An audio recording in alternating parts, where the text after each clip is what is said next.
I've generated well over 50 M's with ads over the past 7 years now, and I've worked with some of the biggest household name companies in the agency space, B2B, info space, even some SaaS companies. We've worked with companies like Gym Launch, Bulls on Wall Street. I currently work with ListKit and Client Ascension on their creatives. And in this video, I just wanted to give you a bunch of my top strategies that I use every single day to scale these accounts. This is gonna be a big highlight reel and compilation reel of a bunch of my top videos in 2026. So if you're new to this channel or you just want all my best stuff in one spot, this video is for you. Enjoy. All right, this is gonna piss a lot of media buyers and agencies off, but I'm going to say it anyways. If you're hitting a scaling wall right now with your ads and you just can't get them to work, then look, it's not some sort of magic hack in the ad account. It's not some sort of, super sophisticated thing that Mark Zuckerberg's doing to your account to try to extract the money from you and shadow banning you and all this stuff.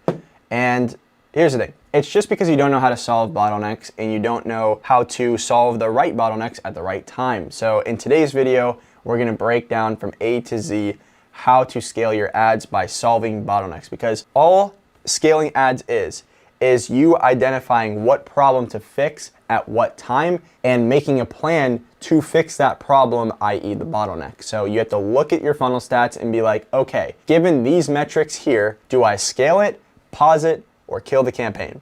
You make that first decision. Then from there, if you are not scaling it, you have to understand why you're not scaling it. So what metric in this funnel is essentially causing me to not be able to scale my ads beyond a certain point? What is the choke point? What's the bottleneck in the actual funnel? What's the thing causing this not to scale? Then you look at that metric, you look at the key metrics that make up that metric, which again, we're gonna get into in a second here, and then you go and you make a plan to solve those specific things. So in today's video, we're gonna break this down. My name's Evan Seach. If you don't know me, I run an ad agency called Sell More Online, and we work with some of the biggest household name companies in the info product space, B2B space. We work with some real estate funds, raising millions of bucks through Facebook ads as well, some SaaS companies, even some local businesses. So if you're here to get your ads to work better, we're gonna help you do that right now in this video. So whether you're a business running ads at 150 bucks a day, $1,000 a day, $5,000 a day, this stuff holds true. Bottleneck analysis is everything, and you better learn how to do it. So the number one killer of ad accounts, and really the whole skill set that media buyers and advertisers have nowadays, is to be able to fix this number one killer in ad accounts, which is essentially there is a leak in the funnel that you cannot spot. You cannot figure out where the bottleneck is. You're confused. You just keep chucking creatives into a broken system and you're like, all right, if I just throw more ads at the system, it's gonna work. And look, a lot of the times, yes, more ads and better ads does solve the issue and get you better results. But at the same time, you might be chucking ads into a system that has a 30% show rate. It's like, dog, that is not the issue. The ads are not the issue. You're booking a good cost per call on the front end, but nobody's showing up, or the wrong people are showing up, right? Like we have some accounts we step into and they're like, oh, we have a $50 cost per call. We're doing super well. It's like, okay, well, why are you on the call with me in the first place then? And then like, well, our ROAS isn't good. It's like, okay, can we dive into that further? And then you look at their qualified rate and it's like 10%. And you're like, yeah, you're letting everybody book in. That pixel's not conditioned and you're essentially just getting bad leads through the funnel. There's your problem. That's your bottleneck. That's your choke point. So if you're only going off of cost per call in a scenario like that, you're just gonna keep chucking money into the ads and keep chucking money into the same system. But if you looked at it the way we're about to do here, i.e. running a bottleneck analysis, you would see qualified rate is the issues, and then you drill down to the things that make up qualified rate. So like, how's my pixel conditioning? How's my offer? Is it actually trying to attract people? Is my offer actually attracting the people that I want to attract? So like the affluent demographics that can pay me a lot of money. How is my messaging in the ads? Is it lazy, or is it talking to affluent people as well? Is it really targeted? All this stuff plays into account. So you need to be able to see where the problem lies in your funnel. And we're gonna do some exercises together here in a second. So bottleneck analysis, let's dive right in. So this was a great kind of depiction and visual aid that I got from Jeremy Haynes, who's an awesome guy in this space as well. And basically, you kind of think of this as like a hose, right? How you have these hoses when you were a kid, and then you would grab it and kind of twist it and stuff. And then when you twisted it, all the water would kind of stop here. So you'd have this nice flow of water on this side. Then you twist the hose and it only have a little bit of water kind of coming through here. This essentially is a choke point in this visual here. but this is kind of how like your funnel operates. So if you have, you know, a bunch of these different metrics in your funnel and these are good on the front end and then this one sucks, it's essentially going to affect all the other ones downstream. So like these, you know, say this was your show rate. Obviously your show rate then will affect how many closed deals you get. It's going to affect your ROAS, right? So whatever metric is essentially top of funnel will also affect things downstream. Just keep that in mind. So when you launch split tests in your funnel or in your ads that are more top of funnel, it essentially could impact everything downstream. So like say for example, down the line, when we're talking about this later, you determine that you need to solve for click-through rate, which is a top of funnel metric, by basically making better ads and changing up the actual messaging in your ads. Well, guess what? That could also affect everything else downstream. The messaging that you change in your ad could affect things like the application rate in the funnel, the book call rate. It could also affect show rate, close rate, average sales price, and of course like ROAS, right? So just keep that in mind. I just wanted to make that clear to you guys and kind of give you that visual before we dive in, so you know when you're looking at your own funnels that if I change something top of funnel, it could also affect everything else downstream. So we're gonna go over a VSL call funnel because a lot of you guys watching this are essentially running that type of funnel. If you have some other funnel that you'd want me to make a video around for bottleneck analysis, please comment it down below, like if it's a webinar funnel, challenge funnel, whatever. But anyways, most of you guys are running like a VSL call funnel, so that's what we're gonna dive into today. So whenever you launch ads, okay, there's one of two things that could occur. You essentially could have a winning ad or campaign that scales. And in that case, guess what you're doing? You're just scaling it up until it fatigues out. Once it fatigues out, you create a refresh. So you duplicate the campaign out, pull the old ads out, put some new ones in, and basically let it ride. Or you essentially launch ads and they lose, right? They don't perform well. And in that case, that's where you're gonna run a bottleneck analysis. So a bottleneck analysis is basically where you gather whatever time frame of data, but usually I like to look on a 7 to 30 day window of the key statistics that make up that funnel. So we don't dive into the super small sub metrics like the thumb stop rate, hook rate, retention rate, all that stuff initially. We will if we determine that, for example, the ads are the main bottleneck. So we need to drill into the ads further. But what we do is we start with stuff like our click-through rate. So this we do unique. Then we'll do our CPMs. Then we'll do our application rate, which this is qualified, by the way. Then we'll do our book call rate. Then we'll do our show rate, qualified rate, close rate, average sales price, so average cash collected, and then we'll have ROAS. So these are all the essentially metrics that make up a VSL call funnel, right? And they're the key metrics. So what we do is we're gonna go and gather the statistics into a spreadsheet. And by the way, we do this for all of our clients on a weekly basis. So we have like a rolling spreadsheet for every single client because we make data-driven decisions here in our agency. And if you want us to run your ads completely done for you, there's a link down in the description below that talks about our sprint offer, where essentially we will either set up your full ad system from A to Z, so the front end and the back end, all the ads, the VSL, the funnel, the copy, all the back end email flows, content remarketing, every single thing you need to make ads work in 14 days. And then I run them in your account, not somebody else, for 30 days. Or if you're currently running ads, we CRO absolutely everything. We run this sort of analysis and change up everything we need in the first 14 days and then run the ads for you for 30 days. After that engagement, we can hand it off to you for no fee if you want to run it yourself, or you can roll into consulting or roll into done for you services, whatever works for you. But if you want more details on that, links down in the description. So anyways, what we do here is we essentially gather this data here. Again, 7 to 30 days is what we usually pull, or ideally you have it on a rolling basis, again, like we do for our clients. And we're essentially just going to write down the metrics, right, for each of these. And again, these are the key metrics that make up this funnel type. So if it's a webinar funnel, it's going to look a little bit different. You'll have like opt-in rate, webinar show rate, retention rate to the offer, book call rate if you're doing like a book a call from a webinar, or checkout rate if you're doing direct to checkout, stuff like that. But let's say, for example, you know, this is 1.72%, CPMs are $85, application rate qualified. So these are the amount of qualified applications that were submitted against the unique page visitors. And let's say that this was 1.3%. Then the book call rate, this is the amount of people that actually booked in a call that were qualified against the unique page visitors. Let's say this is 1.1%. Show rate, let's say, was 63%. Qualified rate, let's say, was 71%. Close rate, let's say, was 17%. Our average sales price, let's call it 4.5K. And let's say that our full ticket price was 5K, right? So if we're selling a program, the cost of our program is 5K, but over this period of time, we collected on average per closed deal 4.5K. And let's say that our ROAS is 3.2. Now, what would you do in this scenario? I hope you said scale this motherfucker up because you are at a 3.2x ROAS. So here's the thing. When you're running bottleneck analysis, ROAS trumps everything. So if your ROAS is strong, then guess what? Scale that thing up, and you can launch small incremental split tests along the way. Like in this case here, let's say that our ROAS was 1.3x. Then it's like, all right, we're not really that profitable. Now we can launch big split tests. So now let's actually dive into the metrics and find what we need to solve. So click-through rate, sure, like we want to be at 2% plus, but 1.72% is not horrible. We're targeting maybe a tight niche in this space. So like we don't really care if the click-through rate's like super low. Our CPMs are 85 $5, okay. Our application rate, that's pretty low. Like we usually want this to be anywhere between 3.5% and 7%, the qualified application rate. Book call rate, same thing. We want this to be more towards that 3% to 6.5% rate. Show rate,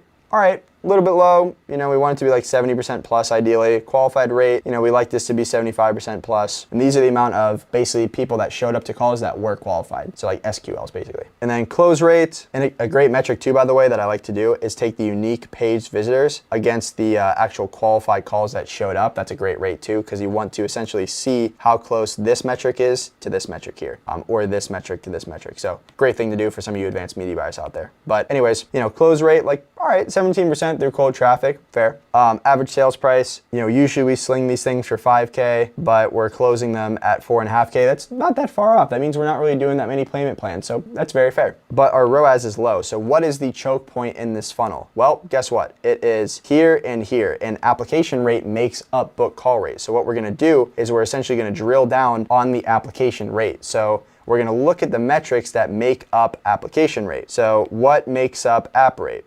Well, it could be a lot of different factors. It could be the actual positioning of the offer, right? Is the offer something that people actually want? Is there congruency with the ads to the funnel or not, right? Am I talking about like fixing show rates in the ads, and then when they get on the funnel, I talk about fixing close rates or something? How is my page load speed? Are people actually like starting my type form? Is the UI of the type form or whatever application I'm using good? You could also, with something like type form, look at the drop off of questions to see, all right, is there some question that people just keep dropping off on, so we can maybe remove that question or change up the verbiage? Or what I like doing is if you ask a very sensitive question like revenue in an application, so if the title is like, what's your annual revenue? What I like to do is, so right below the actual title of that question, justify why I'm asking that question. People just want to see a reason why, and they'll actually answer in a more genuine manner. Because whenever I see something like, what's your annual revenue? It's like, I know, you're just trying to see how much money I make so you can pitch me a higher price, buddy. I'm gonna lie on this. So just keep that in mind. Could also be another thing like traffic quality. So what standard event am I optimizing around? Am I conditioning the pixel properly? Am I using the conversion API to feed actual good, clean data from my CRM back into the ad account? Am I running some stupid thing like a link click campaign or a traffic campaign? Like, please don't do that. Right? So stuff like this can also impact the application rate because the quality of the traffic actually going to the page and the quality of the traffic that Meta is targeting and the way that the traffic or prospects are framed in the ads when they land on the page can really impact application rate, especially when you have a high click-through rate and a low application rate. That means people are getting onto the page and bouncing, whether it's some sort of design element, it's not congruent with the ads, the headline's not clear, the page is loading slow. Again, there's incongruency, they're not framed properly when they get on the page, the user experience isn't good, right? All these things is what you have to look at. So once we identify that application rate is the issue, then we sit there and we list out all the things that could impact our application rate. So like copy on the page, design is all stuff too that can fit into this bucket and category. The actual questions we're asking in the type form, the software we're using, stuff like that. So then we just write down everything that could impact application rate, and then we go and we look at all these things. So it's like, all right, what's our positioning? All right, no, our positioning's good. We haven't really changed anything on that. Okay. The ads are congruent with the funnel. All right, the page load speed's fine. Okay, cool. The type form and the UI looks good. Like, oh, but interesting. Question 2 has a 80% drop off. Let's try to change the wording of question 2, or just remove it entirely if it's not being utilized in our sales process or utilized as a filtration mechanism. And then let's run that as a test for 3 to 4 days and see if that unlocks this bottleneck. So see what we're doing here? we're essentially looking at the main key metrics of our full funnel that are essentially jacked up and picking the one that is the easiest to solve for right now with the least amount of time, effort, money, and resources. What is the easiest thing to 2 to 4x at any given point, right? Like we can sit there and drill down on this application right here. And if we get this thing up to a 4%, I mean, that's huge scale. That's more than double the amount of people that book calls, more than double the amount of people that show up to calls, and more than double the amount of people that close deals. So again, we're looking at these main metrics here, and then we're sitting there writing down all the things that could affect that main metric. And then we're gonna go actually look at, in this case, the funnel, the application, and everything at this step of the funnel and find where the choke point is. So we're gonna drill down to these sub things that make up the application rate, and then we're gonna make a plan just like we did here, where we're like, okay, cool, we can make an educated guess that it's something to do with this question number 2, like in this scenario here on the type form. So I'm gonna make a plan for the next 3 to 4 days where we are just going to control that one variable. We're just going to make everything else a constant, and we're just going to remove that question or change that question up drastically in the funnel and see if that unlocks our scale. If that does, awesome, you're back into scaling mode. If that does not, then you go back to the drawing board and basically look at the metrics again and try to make another inference off of one of these things if this is still the bottleneck, and try to solve for one of those. And just to note, by the way, say for example, you do fix this application rate, and again, it changes to 4%, that could affect your show rate downstream. Because again, anything that we change top of funnel could also affect things bottom of funnel. So this is why solving bottlenecks is just a game of continuous iterations, and you're continuously solving bottlenecks as a media buyer. That's exactly what you're doing every single day. So you have to learn how to do this. But again, just keep in mind too, if your ROAS is strong and positive, just scale. Like you shouldn't be doing huge bottleneck analysis and massive tests. You can launch like little tests here, like headline changes and split tests, but you shouldn't be launching like a massive update to your funnel and a massive update to your offer and all this stuff when your ROAS is fine. Don't shoot yourself in the foot. Just basically launch small incremental changes that can solve incremental bottlenecks. Like for example, if this was at 3.3%, this was 3.1%, and this was 2.8x on the ROAS point, then guess what I'm doing? I'm just funneling more freaking cash into this funnel because I'm basically at a 3x ROAS. And sure, maybe the next batch of ads that I launch, I'll maybe launch with a stronger kind of CTA and better structure in the actual ads themselves, and maybe a little bit more direct messaging to try to get the click-through rate up. But again, I'm doing that once these ads fatigue here, and I'm not gonna do like a massive change. I'm just gonna change a couple little things in the ads and keep a lot of stuff constant. ROAS trumps everything. Now, just also keep in mind too, if you're looking at these metrics and you're like, all right, if I was at a 2.8x ROAS, I still wouldn't be profitable, then you have some sort of fulfillment issue, some sort of pricing issue,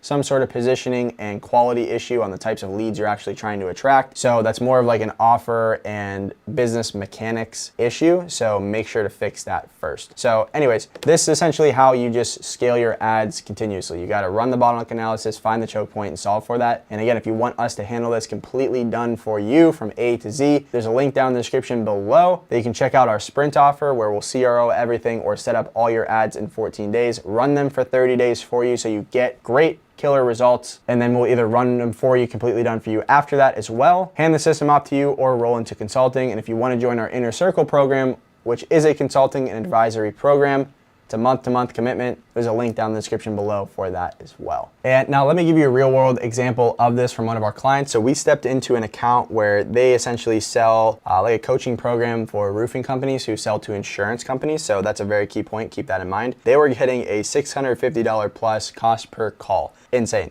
And we dropped this down to $120 cost per call, and the video is on this page as well, in just over a week. And basically what I did was, right, I stepped into the account, and the first thing that I assumed was, all right, it's definitely the creatives or the funnel. It's one of these things. The creatives were just a bunch of like cheap statics thrown together. They looked like garbage. There was barely any videos in the account. And also the funnel was this like weird funnel that was built on HubSpot. It had no mobile optimization. If you've built on HubSpot, you know what I mean. You can't actually mobile optimize right now the way that they have it. And also they had a, which I hate, you know, they had a VSL here that essentially had exposed questions. So I hate whenever you just have a list of like 9 questions embedded on the page. They basically had like a GHL application and calendar embed or something like that. They just threw it in there and you could see every single question. They were all exposed. I love Typeform because it's question by question. Also the VSL was like 2 minutes long, gave no context. The headline was some garbage income claim that didn't talk about their system at all and what they do. No video thumbnail,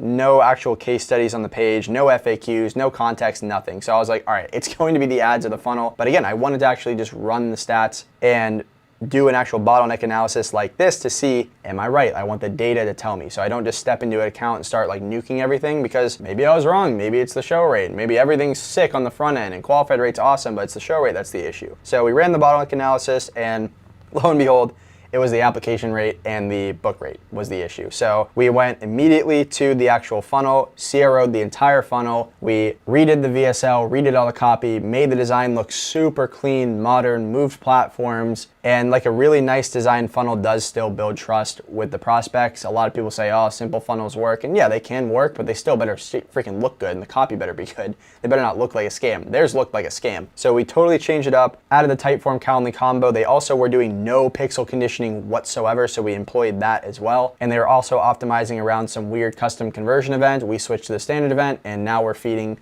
data through the conversion API as well, just to feed really clean data from the CRM into the account. So like we found that that was the choke point, and we just CRO'd the whole funnel. Then after that, 2 weeks later, we found out that qualified rate started to drop. So we got a lot more volume through the system with the lower cost per call, but we had to now optimize around quality. So in their case, they help roofers that do 5+ insurance jobs per month. They have to be in business for 1+ years. And also they have to be using the software called Xactimate. So these were all 3 things that we needed to essentially raise up quality. So all we did was we went back to the drawing board on the scripts, and we added these things into the call out, or added these things in as banners on 4x5s. We added these things into the static ads that we ran, and we just changed up the messaging in the ads and also added it to the funnel and added some questions there to screen out people that do not fit these characteristics in the application. And that fixed qualified rate and drove up the ROAS to a 6x plus for a few weeks, and it's sustained at about a 4.5 to 5x ROAS on cash collected. And they have a lot of payment plans. That's cash collected, not including the LTV. The LTV ROAS would be way higher, but it drove that up in just a few weeks. So as you can see, it started with us pulling the stats. We identified that the application rate was the issue, so we fixed that. That fixed the app rate, fixed the book call rate, got us a better cost per call, but then we need to raise the quality up because the qualified rate became the next bottleneck. So then we fixed the quality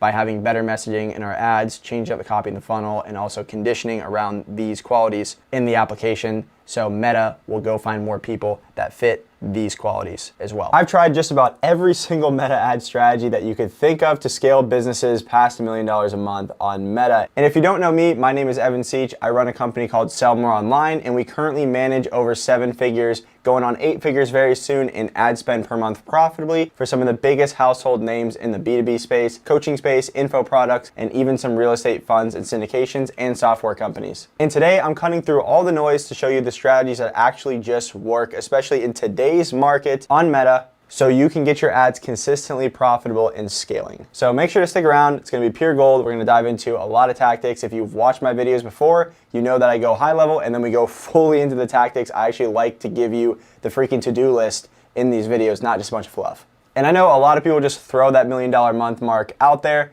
but we've actually done it. So there's a link down in the description below. They can check out our full funnel and landing page. So you can click on that, and there's a ton of case studies on there. I think there's like 32 or something we loaded up on there initially. And you'll see we work with a ton of huge companies that are making well over $1 million a month, primarily through ads. So to actually get ads to work, you need to have the foundation set, which is going to be your actual cold traffic offer. And again, a lot of people talk about offers, okay? There's a lot of training on offers. You probably bought a bunch of courses on it. Today, we're gonna talk about just cutting through all that noise, and we're gonna talk about what makes a good cold traffic optimized offer. So what is an offer that people who have no idea who the hell you are just stop, look at your ad, and are like, yep, that is something that I want. I want to learn more about this thing. So most businesses never really crack ads because of their offer itself. Now, of course, could be the creative, could be the funnel, the sales process, but whenever we actually step into, especially a new company running ads, their offer just completely sucks. It's just some normal slop that's like, we guarantee X in X days, or I give you my left arm, and all this garbage like that. It's not actually formulated in a way that hits cold traffic and hits affluent demographics who can actually pay you a lot of money. Because if you can attract people and get them to pay you a lot of money, then guess what? You can outspend your competition and grow your ads faster. So let's break down the actual offer itself, okay? So the first thing that you're gonna need when you actually have an optimized cold traffic offer is you being able to solve and clearly articulate a specific problem. And ideally a specific problem that your target audience is experiencing, okay? So I know that's a very generalized statement, but what does that mean? Most people, right, and some of you watching this, again, are very lazy when you create your offers. So you're following the, we'll make you X $1,000 in X days guaranteed, and it doesn't tell me anything, okay? You think that by you saying that is solving the problem of trying to get your companies that you're trying to reach out to more money, right? That is not actually solving a specific problem. This is an exercise that'll help you actually be able to pinpoint a specific problem that your overall offer should solve. So what you need to do is sit down and write down your core avatar, okay? Just write them down. Write down who it is, what industry they're in, revenue range, all this stuff. Try to articulate it in great detail. And then what you want to do is start making bullet points under that offer about what problems they experience, what desires that they have, and what current real-time circumstances they find themselves in that is causing them some sort of pain, discomfort, or just pissing them off because they're not there, right? So if you were targeting info businesses, I'm just gonna do a quick example. Info businesses that are spending $500 plus per day on ads and have only scaled through like founder-led media buying, well, guess what? Here are some problems. They can't scale past that revenue wall of $500. Maybe the media buying just takes too much time. Maybe they just don't have the expertise to go past $500 plus a day. Maybe they just have some anxiety about handing over the keys to their ad account, right? So I will sit there and just write out a bunch of different problem statements and things that they deal with. And then I'm going to pick the one that I know based upon market research, so like actually talking to people in your market or past sales calls, or if you don't have either of those, just making an educated guess and inference, and I will formulate my offer around that. And it could be a combination of the things, but for example, say that it is right here. Like I just deem that every single person I talk to that is an info product company owner spending $500 plus per day on ads and is running founder-led media buying, I find that they just can't scale past that $500 plus per day mark. That essentially will be the front end offer that I pitch. It will essentially be, hey, we're gonna help you scale past $500 plus per day in ad spend and help you get to that $1,000, $2,000, $3,000 mark in the next 90 days by installing XYZ system. It's solving a specific problem, hitting a specific pain point, and also, which is the next thing, is actually articulating a clear outcome, okay? And by articulating a clear outcome, it's also pairing it up with a time frame as well. So basically it's like in that scenario, I'm gonna help you scale from that pesky $300 to $500 per day range in your ads all the way up to 1K to 2K plus profitably. And if you wanna tack on some guarantee, you can do so. I don't lean on guarantees. I don't like to get people in our funnel that want guarantees transparently. I don't think they're great quality, but you know, some people have been battered around by agencies left and right. So if you wanna add on something like a conditional guarantee, go for it. But you see how this has a clear outcome and a clear time frame, and it also solves a specific problem for the prospect. And then the next thing for a really strong cold traffic offer is to actually just make it transparently low friction for the prospect. So what we want to do is usually position these things as done for you in some way. Even for some of the actual like info and coaching offers that we run with, we love having a nice VIP tier that has some sort of done for you element attached to it, because we can also use that as an anchor to downsell the done with you or DIY elements. But making it low friction for the prospect on the front end, like you literally just have to, I don't know, show up to calls or just implement this quick system that takes 30 minutes or 60 minutes, or just like in our offer, hop on camera for an hour and a half a month, send us ads, and we just do the rest for you and you hop on sales calls, right? You need to articulate that it's low friction. Nobody wants, especially when you're targeting affluent demographics, so people with actual cash and money, so like busy business owners and stuff like that, especially for a lot of you guys selling B2B, make sure that you articulate that it is done for you and articulate all the logistical intensity that you take off of their plate. And the fourth thing about offers is just make sure it actually makes money, okay? So sometimes I'll talk to you guys and you're selling some sort of like $300 done for you thing and wondering why you can't actually scale it profitably. Here's the thing, raise your prices or change your service up or make your service more valuable. If you could only charge people $300 for some sort of done for you service, or shoot, even like $1,000 through cold traffic, I mean, come on. We're in the B2B world, info world, we're talking here. You should be charging anywhere from a bare minimum of like 3K plus through ads. Sometimes we can make offers work at, you know, the 2K mark and stuff like that. Some software companies, to be clear, are a little bit different because they're a lot stickier. But those ones like Link, for example, one of our clients, they have usually anywhere from like a $300 to a $1,000 onboarding fee, which feeds back into ads. But they also sign long-term contracts and they have a really high LTV. So they hold on to people really well, and they're a different game, right? They're softwares. So just keep that in mind. Like, some of you guys out there just need to transparently raise your prices to get ads to actually work for you. Because, you know, if you're slinging these low price deals, it's not gonna do anything for you. It's not gonna move the needle. You can't funnel more money back into ads to scale them. So just make sure that ideally you have an LTV per client, if you're in the info and B2B space, or per customer that you sign through ads, of 10K plus at a minimum. That's what we strive for, 10K plus at a minimum. If not, you need to go back to the drawing board here and add some sort of DFY element onto there so you can charge some more money up front. Especially, you want to really raise the amount that you collect in the first 30 days through ads, because that's the credit card billing cycle. You can collect more cash up front, funnel it back into ads quicker, so we want to cash collect more. But again, if you're not able to get an LTV of 10K plus or high cash collected amounts in the first 30 days, add some sort of done for you element to it. Change the skin of the offer, change the positioning of it, change who you target through the ads, which we're going to talk about in a little bit here, but try to go more upmarket towards affluent demographics. Make sure you have a nice, clear outcome that solves a specific problem that people actually want. See how this stuff all ties together? And all this stuff, what I love doing is what we call sprint offers. So basically it's usually a 60 to 90 day engagement. Sometimes we'll do 30 days, but it's essentially, hey, we will set up this thing or CRO this thing in your business, run it for 60 to 90 days for a one-time payment. Usually we're collecting anywhere from 7 to 20K on these deals, depending on the offer, but it's a clear outcome, a clear time frame, low friction, because a lot of times these are done for you offers. And we're also solving a specific problem. Like for one of our cold email guys, we're running a 90-day sprint offer where essentially he builds in the first 14 days the whole cold email infrastructure and system, staffs the actual client that they sign with a GTM specialist and an appointment setter, and then runs the system for them for the remainder of that contract, so you know, that 75-day period, and then either hands it off to them, rolls into done for you, or moves into some consulting. It's very similar to our sprint offer with the ad side, where we set everything up in 14 days, launch the ads for you, manage them for 30 days, and either hand it off, go into consulting, or go into done for you. But it's a lower risk engagement, because it's like, okay, cool, I'm just paying this guy for this specific time frame, he's solving this specific outcome,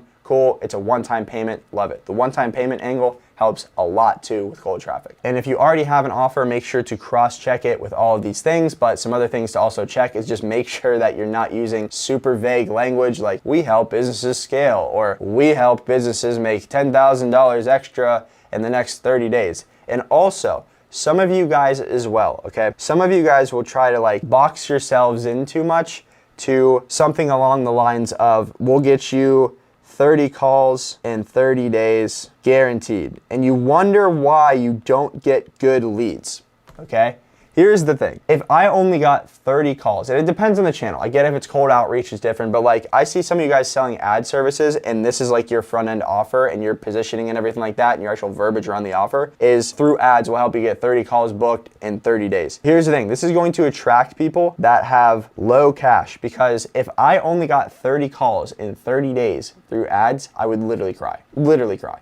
A lot of my clients would also cry. So you're not going after them with this messaging. If you want to go after beginners, cool, totally fine. You can do that with this messaging. But a lot of you come to me and you're like, I can't get good leads, and all of your ads are just opened up with, we guarantee 30 calls in 30 days, guaranteed, all this stuff. It's like, yeah, no shit, it's not getting good leads, because you're targeting people who are broke, poor, and are okay with just 30 calls in 30 days. It's not good. And it's also an offer that everybody can say and is positioned no differently than everybody else in your industry. So again, I would literally cry if I only got 30 calls in 30 days, and so would the affluent people and the rich people that you're trying to target. They also would hate that. So keep that in mind. And quick note, by the way, if you're a B2B business owner, info product owner, or real estate fund manager who is spending or ready to spend $500 to $1,000 plus per day on ads, there's a link down in the description below. We'll handle all of your ads completely done for you. And again, just like I went over above, we have a sprint offer where we basically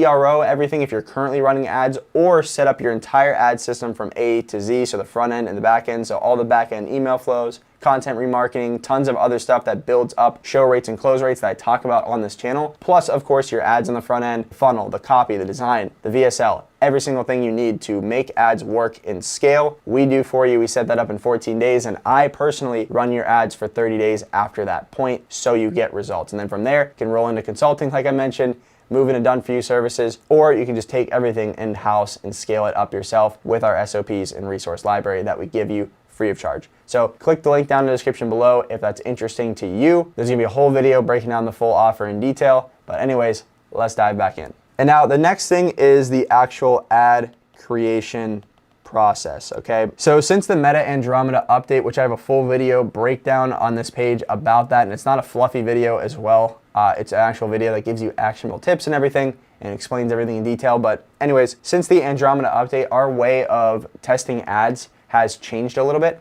So what we do is we actually sit down initially and we create anywhere from 25 to sometimes upwards of 40 plus individualized, diverse ads. And what do I mean by that? So just like we went through in this exercise up here, we're essentially going to do that again when we're scripting ads. So what we do is we sit down and we write down a bunch of different avatars that we want to reach out, that we think that our offer can essentially help. So we'll write avatar 1, we'll go avatar 2, and we'll do avatar 3. Then what we do is, again, we make bullet points specific to each of these avatars, and we hit on the pain points they have, the desires they have, the circumstances they find themselves in, and also the situations that they find themselves in. And we simply go through and we write those things down. So we write the pain points down, the desires down, the circumstances, the outcomes they want, the situations they find themselves in. And then each of these we make an ad around. A full individualized ad, so hook and body for each one. Okay, we're not doing the old hook and body method where we make 30 hooks, splice it onto one body. We're seeing in the ad accounts that does not give long scale, and Meta is really not even giving a shit to push any spend to more than one creative in those sets. And of course, too, with this structure still, it's going to bias towards one or two creatives, but overall, we're seeing Meta give more life to ad sets that are diverse like this and have individualized ideas and assets per video. So literally, I will take each one of these and write an individualized ad for it, right? So I basically pull this one here, I'd write the hook, I'd write the body, and I'd write the CTA. Then I'd grab this reason here, this pain point, then I'd grab this hook, or write a hook, body, CTA, right? So again, these are all pain points, desires, reasons why they should buy your product or service, current circumstances, situations that they find themselves in. And then sometimes also we'll just make some direct as heck promises and ads. So like I love doing direct as heck hooks. Like, hey, are you experiencing this? Here's our offer to you. Are you dealing with this? Here's our offer to you and how we'll solve it. Also, I love case study hooks. So if you can weave in some sort of proof, that works super well. So like famous one that I shot with Christian over at ListKit was we sent 100,000 cold emails, booked X amount of qualified sales calls, generated X in revenue, and closed X deals with no outside investment and no ad spend. That hook hit because it's a nice case study one. We also do that for a bunch of their clients that they have. So I'll sit down with Christian, we'll film, and he basically just bangs out a bunch of different case study hooks. So he'll literally pull up a case study, write out 5 different ways to articulate that hook, and basically reveal the result that they got someone, and then it goes right into the actual body of the ad, which just articulates the offer. I love weaving in a few of those per avatar set as well. And then another one too is the expectations hook, which is essentially if you don't have case studies, you can do what one of our other cold email clients did. And essentially, he had a whiteboard behind him. And the hook was, how many sales calls do you think you could book if you sent out 1,000 cold emails per day to decision makers in your market? Let's break down the math. And then he basically was like, all right, so our reply rate would be X, our book call rate would be X, our show rate to those calls would be X, our close rate would be X, and our average sales price would be X. So it would essentially be X. And our fee is way lower than that. Here's how we can do this for you. And it just went right into it. So he didn't have any like case studies, but what he did was he just articulated with math and also used a visual hook in the ads, the whiteboard, to essentially grab the attention of the prospect and show them, again, with math and logic, that his system can get them results. So that's what you want to do with the ad creation process, is really sit down and take your time with this. And again, we script out 25 to 40. And these ads are usually about 60 to 90 seconds long. Sometimes we'll do some longer ones as well, but usually the hook is of course like 3 to 5 seconds of that. The CTA is usually about 5 to 10, and then the body's just the rest, right? And the body, we love to weave in some case studies, articulation of the offer, what they get. And the body should also just simply support the hook, right? So if you articulated something in the hook and you're articulating a certain ad angle, because each of these ads is an individualized angle that you're essentially taking and trying to test in the market. So once you articulate that angle in the hook, or that pain point, that problem, or that reason why they should buy your product or service, the body should support it. The body should basically flow nicely with the hook. So try to show proof, articulate your offer clearly, and again, focus on having individualized assets in the account, not hook and body variation. So like the hook of this ad right here should not be able to go on the body of this ad here. And once you find that ad angle that really just hits and freaking scales, you're gonna want to essentially play in that bucket. So this is what we did for one of our clients, GoFunnels. We basically found out that the angle for their ads that really hit and just scaled and hit a big part of the market was the angle of, if you're using GHL, you're probably not using it properly and maximizing its capabilities. So once we found that angle, we just continuously iterated off of that angle. We found out different ways of saying it, and we just threw that at the ad account and just scaled off of that. So you want to find that individualized angle, but always, always, always, always, always be testing different angles and new angles alongside of that. Like we still continuously, to this day, throw that angle into ad sets or into campaigns by itself, but also we'll sometimes mix in some other angles in there to see if it can beat it. And then also sometimes we'll have like testing campaigns. And again, I'm not a big fan of like testing and scaling campaigns, but in their case, when you have one specific angle that every single time you throw into a campaign, it just absolutely scales, I'll let that do its thing sometimes in other campaigns, and then I'll run a full-fledged new campaign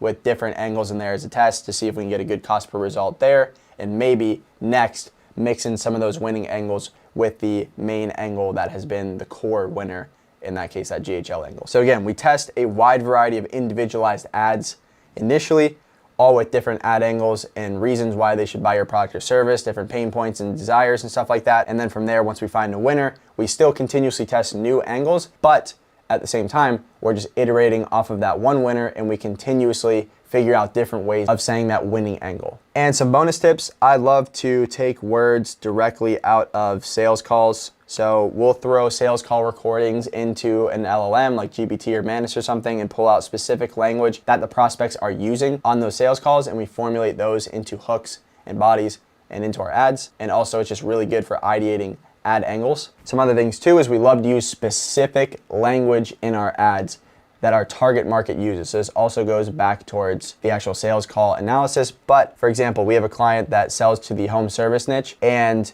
we were talking to him and he's like, yeah, my ads just aren't hitting. So I look at his ads and he keeps saying qualified sales calls, qualified sales calls, qualified sales calls. And he also was in a studio filming those ads like this. So he looked like every other agency owner, young agency owner that ripped them off beforehand. And he's also continuously saying words that they don't resonate with or say. They want things like their phone ringing with ready to book jobs or homeowners, or they want to fill up their trucks. That was literally stuff that he found out through his sales call analysis that their clients were saying. They were saying, I want to keep my crew busy, I want to fill up a new truck. Stuff like this was what they were saying. So we formulated that into his ads, his VSL, his landing page copy, everything, like ready to book jobs versus qualified sales calls, keep his phone ringing with homeowners, qualified homeowners. Like that stuff right there was what we formulated, and it hit way better with his market. We also had him film outside of literally a Home Depot with his truck in the background. So the environment matched who he says he is, and it also resonated with his target audience. And then just in terms of the campaign structure for you guys, so we run ABO or CBO. Usually CBO I'll run on lower spend accounts, ABO I'll run on higher spend accounts, but basically we go, again, it doesn't matter, ABO or CBO, but CBO we'll go an interest stack, so cold interest stack, we'll do broad, and we'll do a lookalike audience. And then from there, we'll have about 7 to 15, sometimes more ads in each ad set, but usually I stick between about 7 and 15. And these are the same ads in each one, right? So we just copy them into each one. And the only thing that we're really testing initially is the audience, and of course like the creatives in the ad sets. But these again are all the same ads here in each ad set. And then we'll do 2 to 3 pieces of body copy. We'll do 2 to 3 headlines, and we'll do like 1 to 2 descriptions. And these are all individual ads. We're not doing dynamic creative. I toggle that off. It's absolute garbage. So just do individualized ads. So some action steps right now is to first cross-check your offer, but second, just make sure that you can sit down later today, get a big old cup of coffee. I got a nice cold brew going here, all right? Sit down, write down each avatar that you possibly can think of that you want to sell to, right? This is your chance to formulate this nice avatar that I want to sell to, and then write out about 10 ads per avatar. So 10 different pain points, direct case studies, direct offers, desires, current circumstances, situations and real-time scenarios that prospects find themselves in that avatar bucket, okay? So again, just go back, do that for each avatar, start with try to do 2 to 3, that'll give you 20 to 30 ads, and just start writing out some ads. This is harder, I know, you wanna just sit there and write a bunch of hooks and bodies, I know it's harder, but this works, this will get you better scale in your account. And by the way, if you're a business owner who is below $1 million a month and you want to scale past that with ads, and you should because ads are the way to get there, I've created a full meta ads guide that you can get down below in the description. All you gotta do, it's completely free. All you have to do is enter your name, phone number, and email, and I'll send it right over to you. It's got everything from A to Z and a lot more details that I could not cover in this video. Now, back to the video. Now on the funnel side, some stuff that you have to note is usually by default, we'll start with just a VSL call funnel and direct response ads. So again, like pretty direct ads like we were talking about above, because it's the lowest friction to get started and we have the highest hit rate on that. But if we do have a more complex offer, we'll do a webinar funnel, we'll do a challenge funnel sometimes. And we actually have one client that's doing bi-weekly challenges right now. They're absolute savages, very hard to run, but they're absolute killers. And sometimes we'll do like a low ticket funnel too. With the funnel, whatever you pick, you have to make sure that you have proper pixel conditioning in place. So with pixel conditioning, say we're running this VSL call funnel, essentially you have the ad that drives over to a page with the VSL and an application, and we want the application to filter out if they are qualified or disqualified. If they are disqualified, we can send them down to a deprioritized calendar, or send them down a path that says, hey, we received your application and we'll reach out if it's a fit, or we send them down some sort of low ticket offer or some sort of liquidation funnel, or just send them to a different offer in general. But right here, this does not report back to the ad platform. So there's no standard event code or any sort of action that fires the people that hit this side and answer the questions incorrectly on the application. So we use Typeform. It does not report back into the ad platform, okay? Now the qualified people, after they schedule, so we have the Typeform and Calendly combo, I love doing that, but after they schedule, they do hit a page that has a standard event code on there, and this reports back into the ad platform here. And again, this is the browser side, so if you start to see mixed quality with this and bad attribution and all that, you can switch to something like Hyros, or go into your CRM and feed this data back through the conversion API. So basically you can have your sales team mark a lead as qualified or unqualified. If it's qualified, it fires through the conversion API, or if they get moved to some sort of pipeline stage that deems that they're qualified or they closed, it could also fire back to season that event through the conversion API. And also you can do this again on webinar funnels. So we have a webinar funnel that we're running for a client in the crypto trading space, and essentially we're only trying to optimize around people who are actively trading more than $50,000 currently. So we just have a simple question there on the lead form as name, phone number, email, and just ask them if they're trading 50K plus and if they're actively trading. If they say yes, they go down one path. If they say no, they go down another path. We still allow the people that are, essentially DQ'd to register and show up, but there's no code on this, so this does not report back to the ad platform. And then up here, we allow these people to report back. And there's some other strategies we'll do, like if they actually book a call later down the line and buy, we'll season like some sort of custom event with that, or maybe even the schedule standard event through the conversion API. But again, that's more advanced there. If you want to join our Inner Circle program, I break that all down in detail. There's a link down in the description below if you want to sign up for that. And then some other things too, like as you're scaling to these $1 million months and beyond, you have to be ensuring that your sales process and your back end systems are dialed in regardless of what funnel that you use. So most people, whenever they actually just book in a call, they essentially say, all right, my job's done, they're gonna show up. No, we don't wanna do that, okay? We employ things like 2 to 3 value dense emails per day that go out to prospects. If it's a webinar funnel that we're running on a weekly cadence or something like that, we won't do 2 to 3 per day. Usually we'll do like 1 to 2, so we'll space it out a little bit more. But in a call funnel, we'll do this in a 3 to 4 day period. And obviously it terminates once the call is over. And these emails are breaking down real strategies, real case studies, setting expectations or answering common questions that you get rammed with on sales calls, breaking down objections, And I have a ton of details on this channel, so I'm not gonna go too in depth here. But again, that's what we do. And then also we do content remarketing as well, which really is a big lever. And this is where we'll load up anywhere from 40 to sometimes upwards of 70 plus pieces of organic content, so long form and short form, and hit people that opted into a webinar, bought a challenge ticket, or booked in a call with this content naturally in feed just by adding them to a custom audience for a certain period of time and then removing them. Usually we leave that on for the length of the sales cycle. Then of course we have our actual confirmation pages, which do have individualized videos on there that are anywhere from about 45 seconds to 5 minutes long that also hit those content pillars of breaking down objections, answering common questions, and essentially it's a research page, right? So we're trying to help the prospects speed up their research process and also just make it easier on our sales team so they don't have to essentially do a ton of educating on the call. And then also the sales process optimizations we make, I have an entire video on this, on how to raise show rates.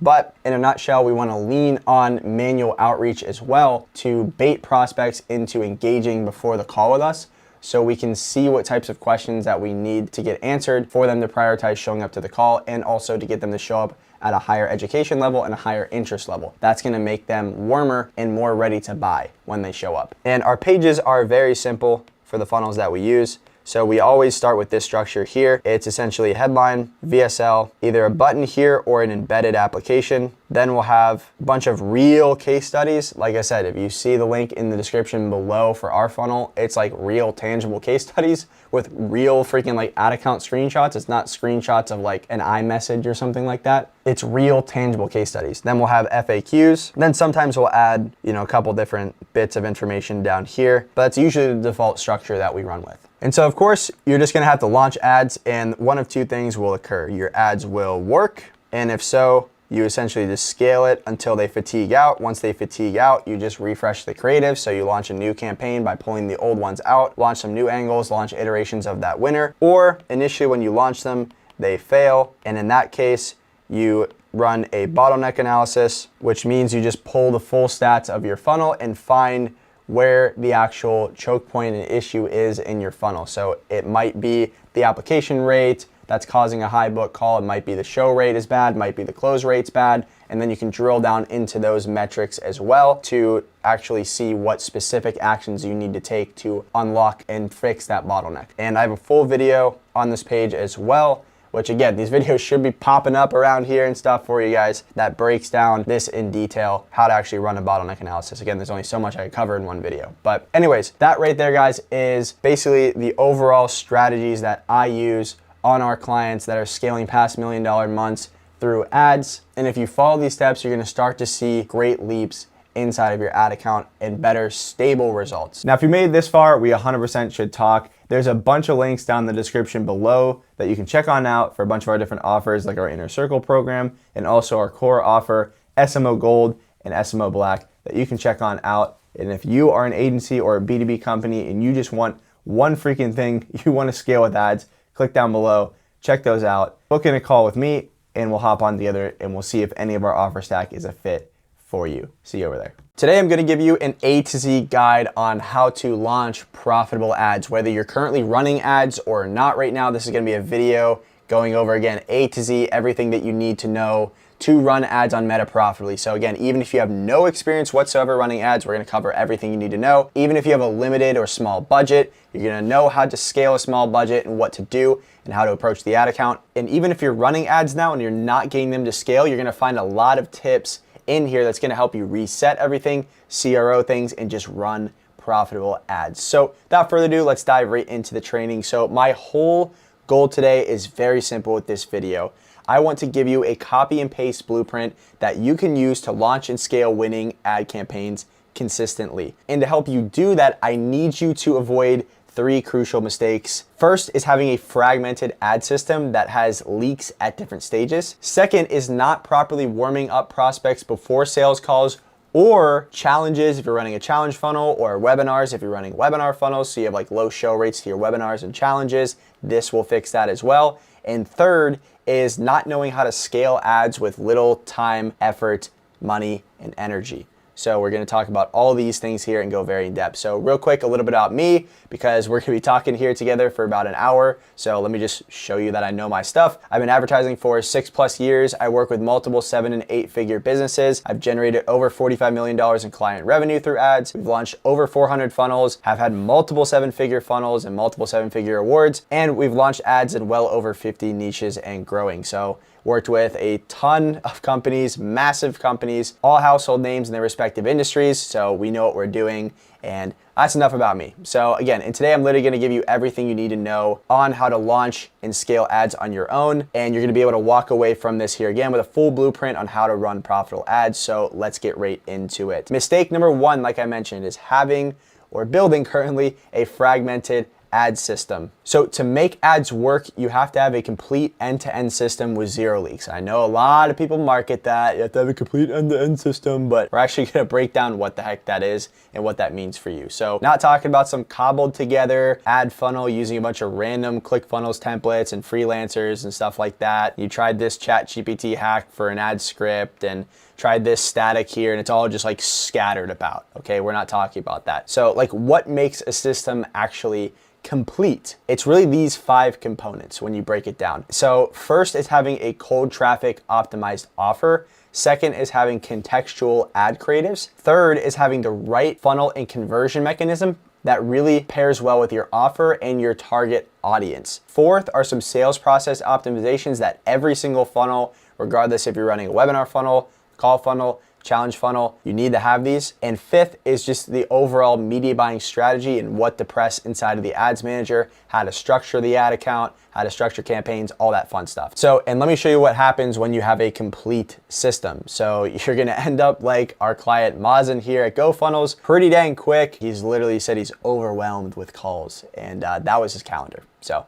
pretty crazy. And this was before, right? It was very fragmented. He was launching different things, different offers, all this stuff. And you had like $1,200 here for a call, $1,200 here, $800 here. He had like one thing where he cracked it a little bit. It was like $263 and it barely got any spend and all this stuff. Like a total mess, right? And then afterwards, consolidation, went back to the basics, launched a campaign. He got $38. And yes, this went through Typeform Calendly combo. These are MQLs. And I know for those of you out there, I know Meta does not report things 100% accurately. So when I took this screenshot, it was 143 qualified calls that were booked on in. These are MQLs, 143. We were at a 7.3x ROAS on cash collected. So cash collected in a 30-day period. Cash collected up front, not LTV ROAS or contract value ROAS. By the way, this screenshot was taken on June 9th. This campaign ran until the end of August, and we got about 500 calls booked. The link down in the description below will take you over to our landing page where you can see all the proof on this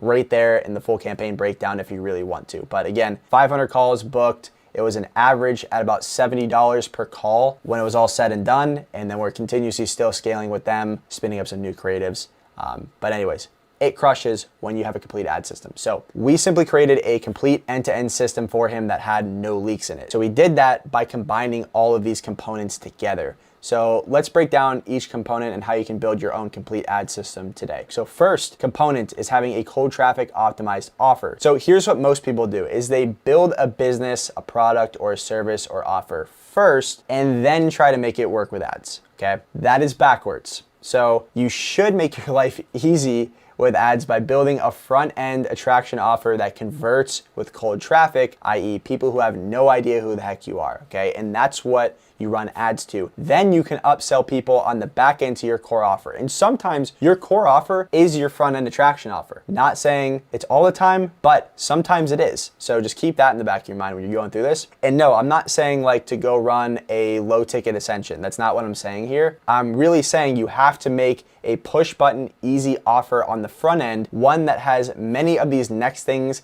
that I'm gonna go over stacked in your favor as possible. So first, to have an actual cold traffic optimized offer, it should be low risk to the prospect. It should have low time investment and energy that needs to be committed from the prospect as well. It actually should make the prospect and you money because some people will run offers on the front end that make them literally no money. And, especially a lot of these like bootstrap SaaS companies that I see, like they have this thing where they're like, yeah, we're just going to run ads on like a low spend because we have like a 7-8 month payback period and stuff. And it's like, there are ways to make it work to where you actually make money up front. So like we personally like running offers and creating offers on the front end that actually make money so you can put it back into ads and scale quicker. So keep that in mind. The next part of a cold traffic optimized offer is, it plays into big headlines in the world or your industry as well. So like something right now, AI. Something also in the niche that we sell to, which is like the info products and B2B space, is having low show rates, right? So fixing a low show rate problem for your industry is something that goes kind of with the big headline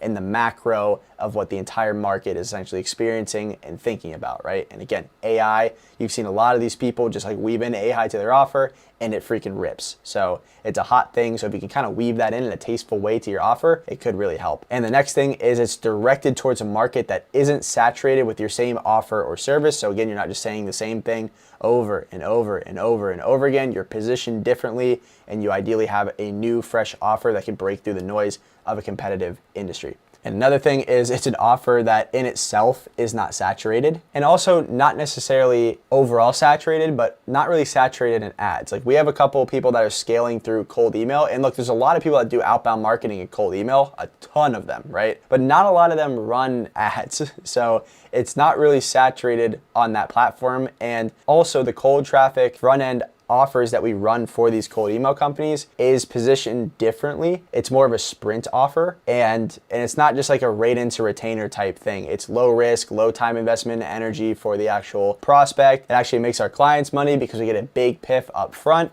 like 10 to 15K, so they can funnel that back into ads. And of course, it's an outbound offer with a clear expectation and result for the prospect, which I love to have for cold traffic offers, and that makes them money as well. So it has a lot of these different things stacked in its favor. It's not just a generic cold email and outbound offer. And then finally, another key component of having a cold traffic optimized offer is having a defined time frame for results. So we will get you X and Y time frame. And here's the thing, most of the time you unfortunately can't sell what you want with ads. The market's gonna tell you what you want, and you're gonna have to test sometimes a bunch of different front-end offers to see what works. But you have to sell, again, what the market wants and what makes money by engineering an attractive front-end offer to run ads to that converts with cold prospects. For example, right? Russell Brunson wanted to just sell ClickFunnels subscriptions through ads, right? But guess what? When he first started ClickFunnels, people were not in the market for a landing page software. So the ads would be incredibly tough to scale profitably. Plus, at that time, it was a $99 a month product. So in his case, to make ads work, he had to keep customers for 3 to 5 months just to break even, assuming a reasonable acquisition cost of $300 to $500. That might even be on like, kind of the higher end and stuff, but you see how like the math doesn't really just math there, right? So what did he do instead of playing the hard game? Well, he took advantage of what the market wanted at that time and what the hot thing was, starting an online business. So he ran ads to challenges and products that help people start online businesses using his software ClickFunnels. Like, hey, you can start this online business.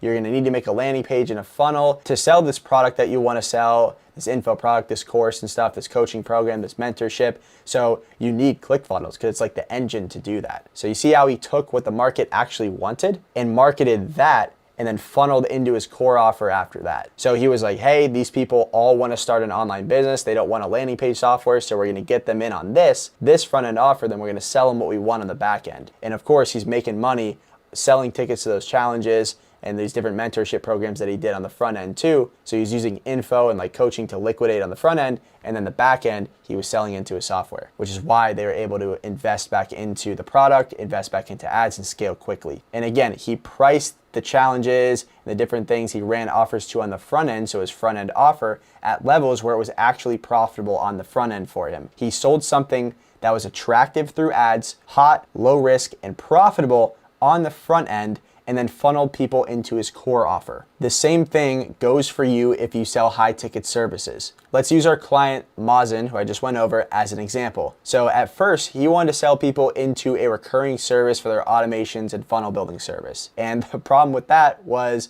it was way too risky for someone who just doesn't know you to sign on to it. It also had no like clear expectation of a time frame, no clear expectation of a return, no like dream outcome or end result. It was just like, hey, we're gonna give you this thing, trust us, right? Nothing really like attractive on the front end, nothing that screamed low risk, clear outcome, none of that stuff. And it did not play into also any hot topic or what was trending at all. So it simply was just not attractive enough to cold audiences. That's why it was not working initially. So what did we do? We changed the front end offer and made it cold traffic optimized. So we made it a one-time payment. I love weaving in those one-time payment, done for you, sprint offer, setup offer. Love those things on cold traffic. It works super well. So again, we made it a one-time payment and made that very clear in the funnel. We gave a clear payoff and time frame of a 90-day engagement, and we also tied a clear result to it. So we said, hey, we're gonna get you double what you paid us in the next 90 days by optimizing your entire GHL and your funnel. And then we also wove in AI elements into the copy, which again was a hot topic right now and at that time as well. So the offer you use with ads should scream low risk to the prospect, clear as day outcome. You're solving some sort of problem that they actually give a fuck about, okay? That is key. Low client intensity and a high payoff for the client. That's really what you want here. Again, you should be solving something that they actually care about and that is ideally revenue driven or a big pain point for them. If it's B2C, it's a big pain point for the prospect in their life or some sort of emotional appeal to them. You know, if it's B2B, usually it's like revenue attached or something revenue driven. So after you get people onto the intro offer, you can ascend them into your core offer from there. And the people that come from your ads and don't close on your intro or front end offer, you can remarket your core offer to them via email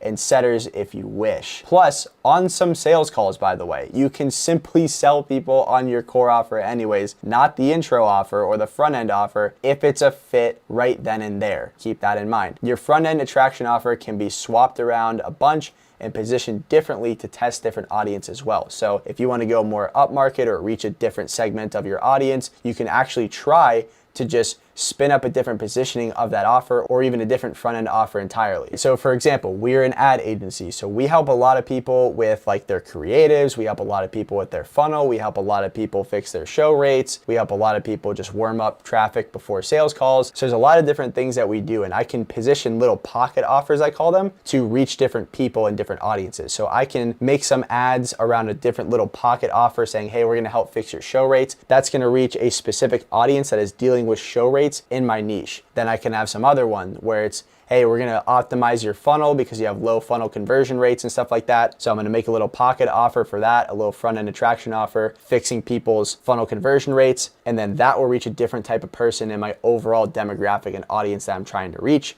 Then you could also do that for creatives. Your creatives aren't performing. We're gonna come in, we're gonna fix up your creatives. That's gonna reach a different audience segment with a different problem with that pocket offer. So you can see how you can also like take all the stuff that you do. Like our offer essentially is we just make paid ads work for companies. But I can just break out pieces of it, pieces of my offer, and run them as little pocket front end offers to reach different pockets of people as well. And of course, the ads themselves will correlate with that front end offer. So again, your front end attraction offer can be swapped around and positioned differently to test different audiences. Great, great tactic. And your front end offer should be attractive, by the way, and get people on the phone. That's the whole key here. So it needs to resonate with your target audience, meaning actually speak to some sort of pain point or desire they have and really promise some sort of outcome that they want. It should pull them in. It should solve a specific problem that they are dealing with. And again, be actually something they want. I say this all the time, but it should be actually something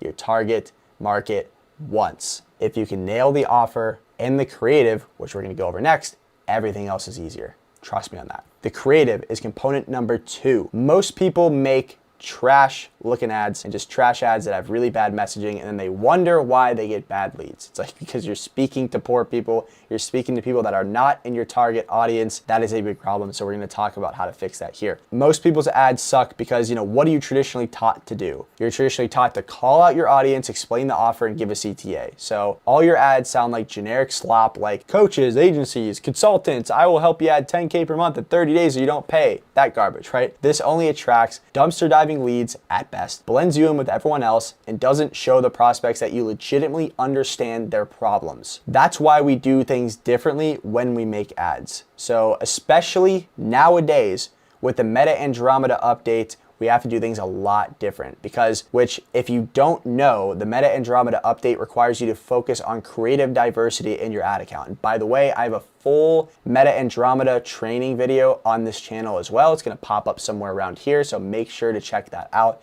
because it goes into extreme depth on the update, what it is, how to succeed with it, but we're still gonna talk about it a little bit here so you have some context and know what to do. But basically with the Andromeda update, again, it's focusing on creative diversity inside of your ad account. So what this means is when you script ads, you have to feed Meta with a higher volume of creatives and creatives that are all unique, individualized, diverse ads. So not hook and body variations. We're not doing that stuff anymore where it's just 10 hooks spliced onto one body. That does not work. You need to have differentiated, diverse creatives that are all individualized ads inside of your account. You cannot have similar creatives. Meta right now is literally punishing you for having similar creatives in your account. They're actually rolling out a feature that you'll be able to see a report inside of your ad account that tells if your creatives are too similar to each other. So you will be penalized if your creatives are too similar and not diverse. So Andromeda now requires you to film full-fledged individualized ads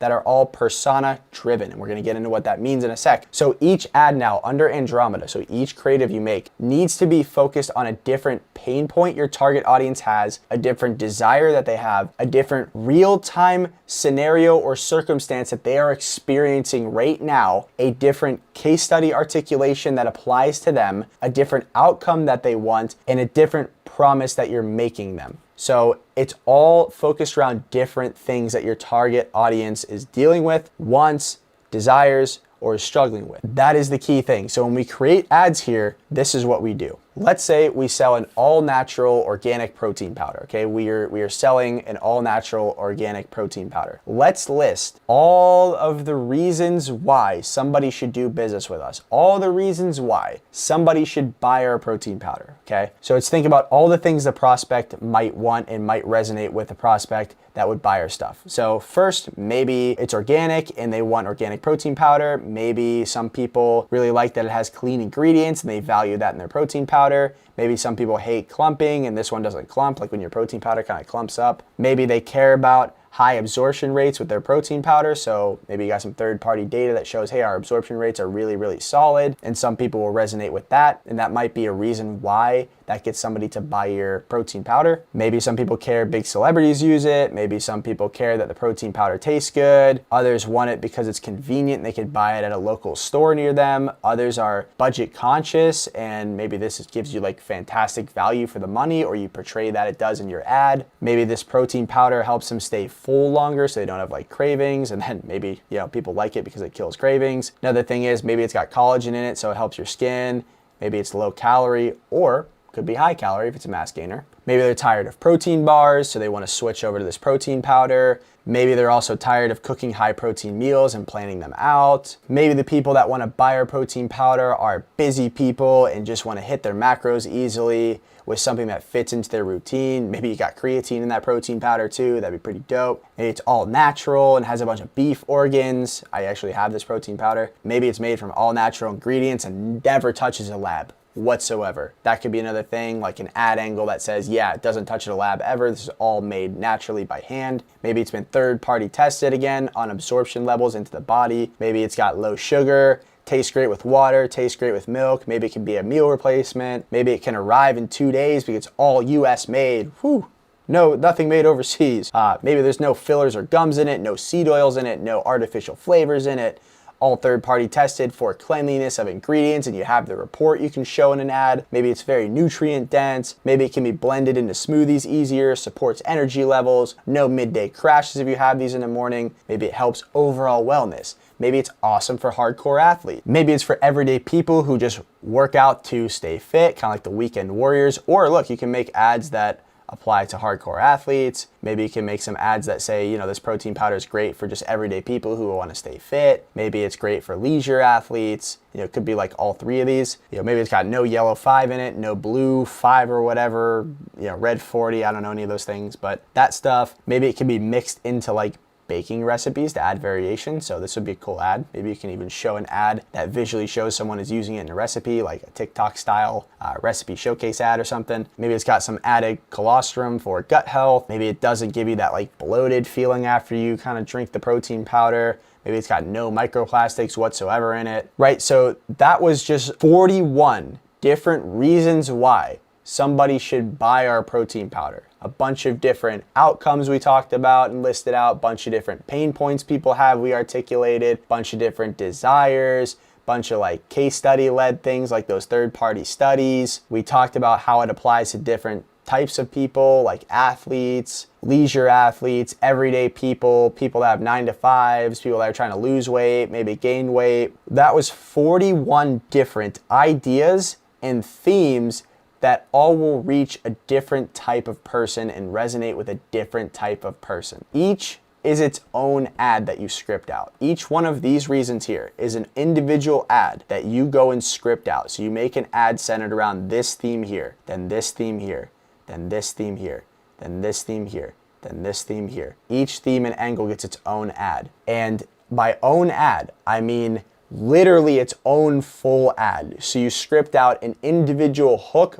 body, and CTA for each one of these things. So I would make a hook, body, and CTA talking about how this protein powder can be blended into smoothies easily. Then I do another hook, body, and CTA for how it can support energy levels. Then I do another hook, body, and CTA for how you could have no midday crash when you buy this protein powder. Then I do another hook, body, and CTA for how this protein powder helps overall wellness. Get it? Hook, body, CTA for every single theme that you can basically list. So every reason why somebody should buy your product or service, you need to list out and make an individual ad for it. That is what you are going to do to comply with Andromeda. Andromeda looks for creative diversity. That means diverse themes, visuals, and messaging in your ads. It looks for that inside of your ad accounts. It doesn't want similar messaging, similar ad ideas, similar themes, and similar visuals. It does not want you to make just small variations of the same thing over and over and over again. Basically, the Andromeda update is a massive improvement to the retrieval process in the algorithm on Meta. So basically, all you got to know with that is what the retrieval process does and Andromeda does essentially is it looks at all the tens of thousands of ads that are given to it at a continuous basis by different advertisers on its platform, and then it compiles those down into just a couple thousand. And it pairs up those couple thousand with the right people that are most probable to convert based upon our campaign objective and also the messaging, themes, and visuals in our ad, okay? So it looks at all those things and pairs that ad up with somebody who's most probable to convert at that given time. That's all it is. So if none of that made sense to you, the only thing that you need to know right now is you need to do that exercise. So you just essentially sit down, write out who you're selling to. So if you sell to multiple different types of people or want to sell to multiple different types of people, write those out and then write down all the reasons why they should buy your thing. So all the different pain points they have, desires they have, real-time circumstances that they're experiencing, the outcomes they want, different things that you've done in the past, like case studies that could apply to them, all these different things. You list them out and then you film an individual ad for each of those. And by listing out a ton of reasons and formulating these into ads and running them, we will reach different audiences and different people specifically under Andromeda. Articulating these different reasons, pains, desires, struggles, Andromeda will be able to sort through these ads and serve them to users that want and are dealing with these things in real time. So we just have to trust the algorithm, okay? We just have to give it a lot of different reasons why somebody should buy our product or service, and you're gonna do super, super well. So this is why it's necessary to feed the algorithm with a bunch of ads like this to give Meta and Andromeda more to work with to achieve smooth scale. So it might have sounded like I just went in circles a couple times, but I hope I did that first off intentionally, and I hope that it just drills into your head that you need to have diverse creatives and do this exercise before you actually script out ads. And to come up with more ideas for your product or service, here's something you can do. You can just ask your customers why they bought your thing. You could also run your call transcripts through an LLM like Manus to pull reasons why they purchased or booked a call, what problems prospects have, what desires they had, etc.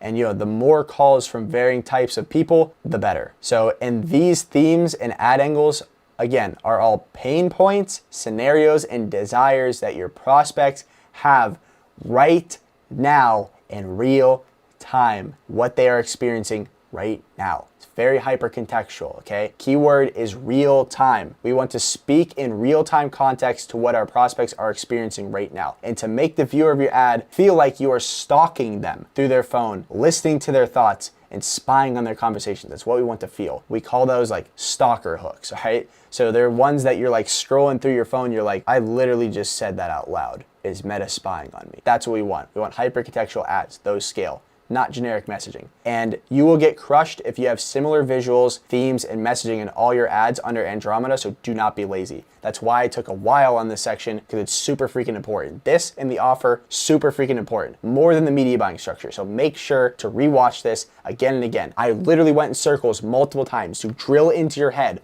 why it's so important. You have to follow this. This is from Meta too right here. So creative diversification. You can pause this and read it. It's going to give you an overview of, again, what creative diversification is, but basically just refers to the practice of creating a wide range of ad creatives with different themes, messages, and visuals to cater to diverse audience segments, okay? This approach acknowledges that advertising is not a one-size-fits-all, and that a more nuanced and varied creative approach is needed to effectively engage with customers. There we go. They also tell you down here to just load up your ad sets with a bunch of creatives and let them do the targeting, essentially. So the creative does the targeting nowadays, and basically what you say in the ads is what's going to determine who you reach. That's why we write out all the individual reasons why somebody should buy our thing, and we just speak those in the ads, because the messaging with those specific reasons will pair up somebody who's going to resonate with those specific reasons on the other side of the screen. Got it?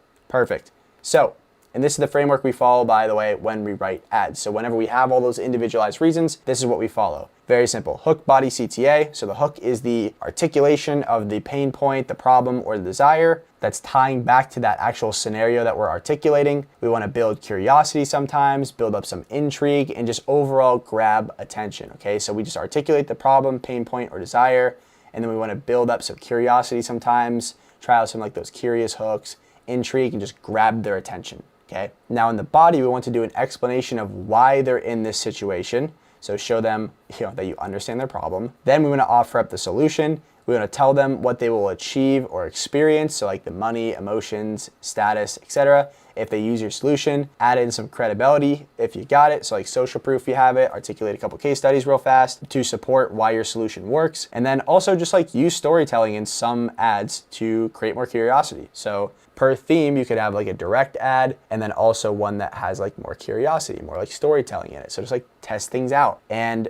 also just the CTA, simply tell them what to do next, right? Just sell the click and be very clear about it, right? Say, right, if they're going to a page in which they can watch a video to learn more about the offer, then fill out an application to schedule a call, like literally tell them to do that. Just tell them, hey, click the learn more button down below. You're gonna go to a page that has a whole video presentation that's a couple minutes long, breaks down everything about our offer in detail. And then after that, if you feel compelled to and you think it's a good fit for you and you want to learn more, you can fill out a quick application below that video, then schedule a call with myself or someone from my team so we can go over everything in more detail. Click below, I'll see you there. Just very like direct CTA, tell them what to do, make sure that they don't get lost in the process and have a through line. But again, each ad should be super, super clear. And also keep this in mind when you're writing individualized ads, okay? Or just any like copy in general. You cannot mix messaging with your marketing. A consumer can barely handle one idea per ad, let alone two or more than that. So each ad should have a single message point. It should have a single message that is expressed clearly, a through line. One clear idea per ad wins. You want to appeal to a specific need, want, desire, or pain point per ad, okay? That's what we're trying to do. So each one of those reasons we listed out, that's going to be an individualized ad, one through line, one messaging point, one topic, one theme per ad. And plus, another thing too is your ads have to pretty much like feel like and look like organic content on the respective platform you're running it on too. So it needs to also just grab attention, create curiosity, and just be weird sometime. Like use visual hooks, use trends that you see working on social media organically, use verbal hooks, use weird storytelling, get creative with your copywriting, just actually make good ads. If you make freaking good ads, that grab attention and really speak to your target audience and the people you want to reach, you will get good ad results. I promise you, every ad that smashes for us, every ad for any client account has a sick freaking visual. It fucking hits visually. It just works, okay? It's got a visual hook. It's got great dialed in copywriting. It's a specific message. It's clear. It grabs attention, holds attention, clearly tells people what to do. It hits on a pain point that people are experiencing in real time. That is what makes a difference. Make good ads. If you make good ads, doesn't matter what freaking media buying structure you run, it just works if you have good ads. So just make good ads. Focus on that, right? Like, which is more interesting out of these two things? So if you had an ad that was like, want to start improving your health? This salt lamp will boost your energy, mood, mental clarity when you have it by your desk all day long. Or this soft lamp was mined by hand from the Himalayan mountains and was actually proven by over 8 documented scientific studies to boost energy, mood, and mental clarity, all by literally just flicking on a switch. Let me prove it to you. So be weird with your copywriting and just use visual props, aids, all this stuff like that, and just make ads that grab attention and really convert well. So also make sure that the environment in which you film your ads matches and resonates with who you're selling to. So if you're selling to roofers, for example, look like a roofer, okay? Wear the hat, get the polo shirt, film at a house, on a roof, at a construction site, with a work truck in the background. Yes, it's going to take more work and planning. You're gonna have to block a day out to film ads. You might have to go reach out to construction companies, say, hey, can I just like chill at one of your sites or just like outside of the house or something like that you're installing a roof on? Yes. You're gonna have to do that. You might have to go rent a freaking pickup truck for a day, buy a collared shirt and a hat with your logo on the shirt. You know, like every roofer has that look, right? And then go outside of a Home Depot and film an ad. You might have to do that. Guess what? Why am I saying that? Because we had a client do that. He was selling Google ads to roofers, and he was first filming ads in a studio like this, where he looked like an info marketer. He looked like every single other agency owner that like ripped them off in the ad. So all I had him do was take his sick Chevy truck that he had, go in front of a Home Depot, get his hat on, get his polo shirt on that looked like every other contractor's polo shirt, and just filmed with his truck in the background. And it ripped because it resonated with his target audience and grabbed their attention like that. He looked like one of them. And pro tip, by the way, if you're running ads on Meta, we like doing 9x16s. We also do 4x5 sometimes too. We'll do 4x5s with no banner and 4x5s with a banner sometimes at the top with some text. And the key contents, if we're doing a 9x16, is basically within a 1x1 frame, so it looks good on all feed placements. So like creator and stuff is fitting there, the text is fitting there, some like key elements are fitting within that 1x1 frame within the 9x16. So that's a little key thing. Now, component number 3 is the actual funnel and conversion mechanism. Now, a lot of people pair the wrong conversion mechanism and funnel type with the wrong offer, okay? So it's just like a mismatch all the way around. And they continuously just fight an uphill battle and say, you know, my ads don't work. When in reality, if they just switched funnel types and conversion mechanisms or tested a new one, it would unlock huge growth and fast for them. So here are some different types of conversion mechanisms. So we have webinar funnels, live and evergreen. I love live though. VSL call funnels with an opt-in, no opt-in. I prefer no opt-in.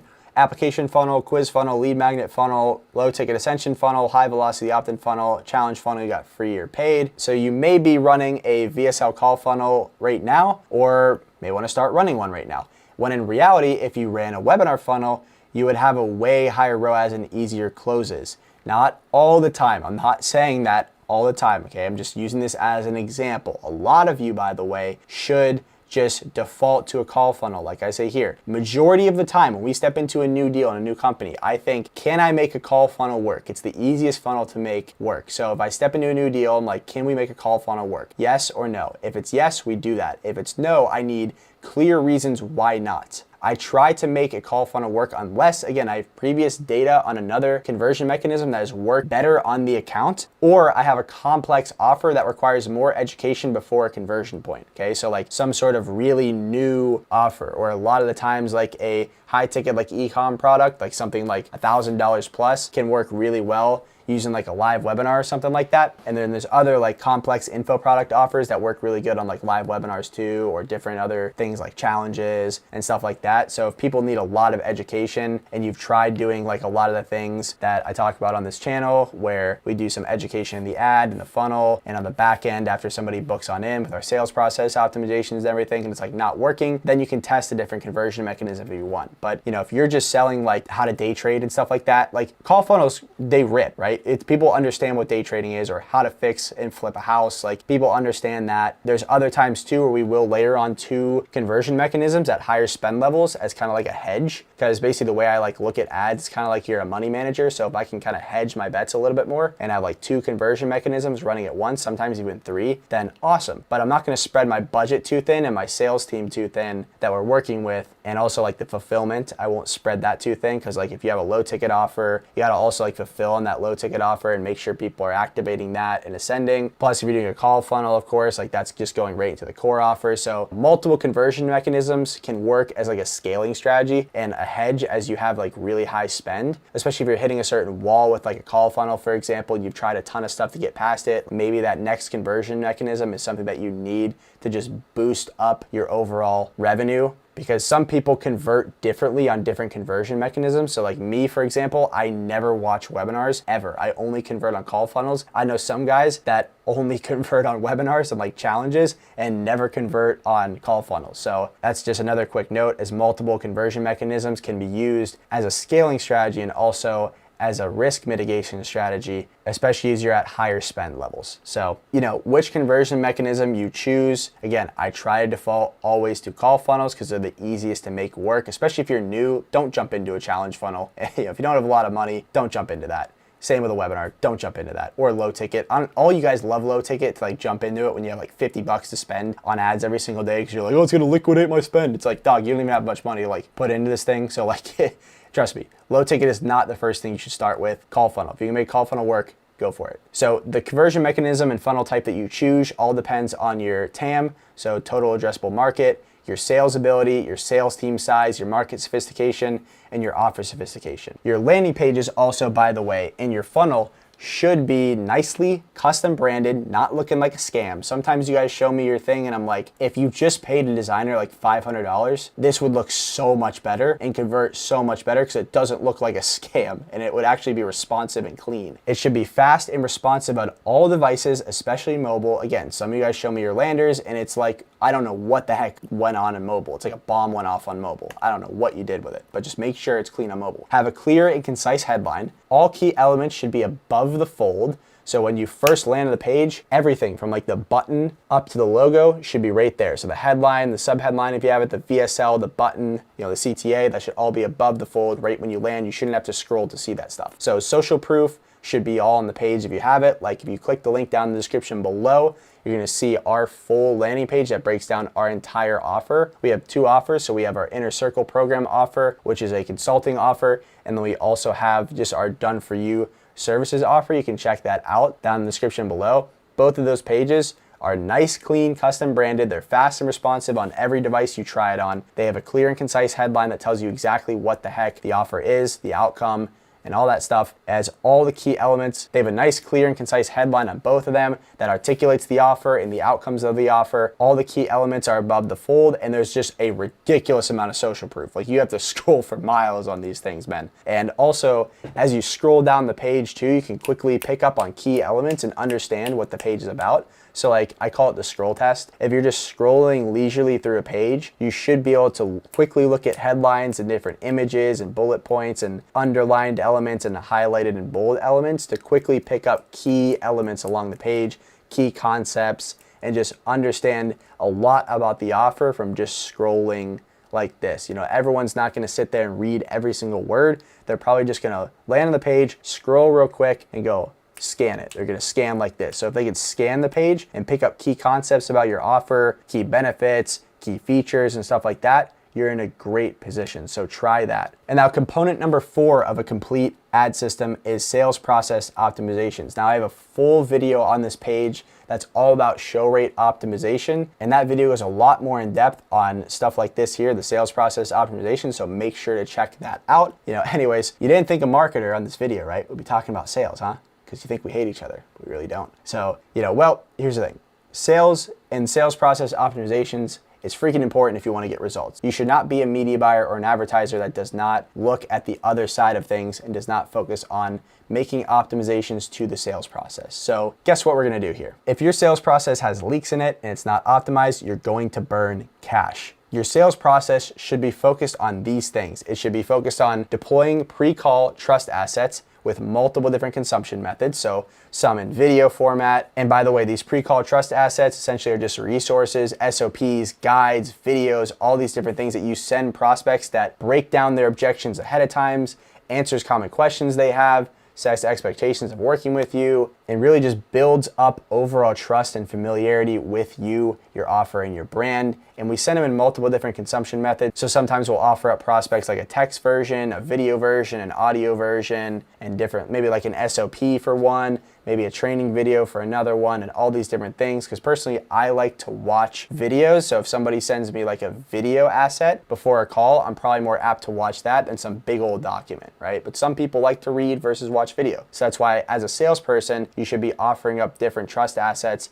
in different consumable modes and methods. So another thing with your sales process, you should have high touch points before sales calls, so 5+ per prospect. You should have value dense communication before the actual sales call occurs, trying to really understand the questions that could prevent this person from showing up in the first place and also showing up warm if they do show up, and also the objections that they have ahead of time, so you can really just get out in front of those and warm them up further before the sales call, so you're not just plagued with those in the sales call. Then you should also have real human interaction, so we're not just using lazy as heck bots, right? We had one client that kept complaining about like, my email deliverability is like not there and stuff, so I have bad show rates. Then I asked him if he was actually like calling any of the freaking leads or texting them before the sales call. He's like, no. What the hell? Marketing automation is not what you only should rely on. It's nice to have back-end email flows and content remarketing and stuff like that, but you should have these manual sales processes in place as well, like texting the freaking leads in a human way and also dialing them. And I have a full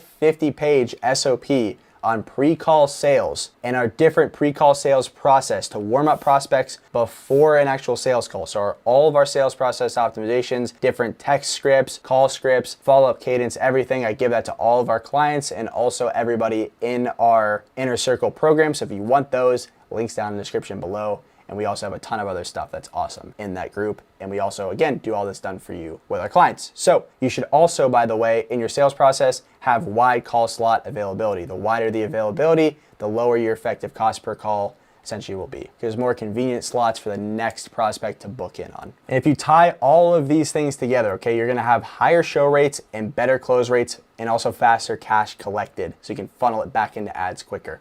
Now, component 4 is the media buying strategy. So AKA like what buttons to press in the ads manager. And look, I'm gonna level with you here, okay? I hate poor people and bad leads, okay? I forgot I gotta put this in here, it's kind of funny. But anyways, yeah, your leads, right? So they waste your time, they waste your money, waste your energy, and they crush your ROAS. So how do we get rid of them? With the right media buying practices and funnel strategies in place. So we really focus on pixel conditioning. So here's the thing, Meta is a big machine learning platform. So it optimizes your ad campaigns based upon the data or the people that you feed back into it. So we only wanna feed qualified prospects back into the ad platform and clean data.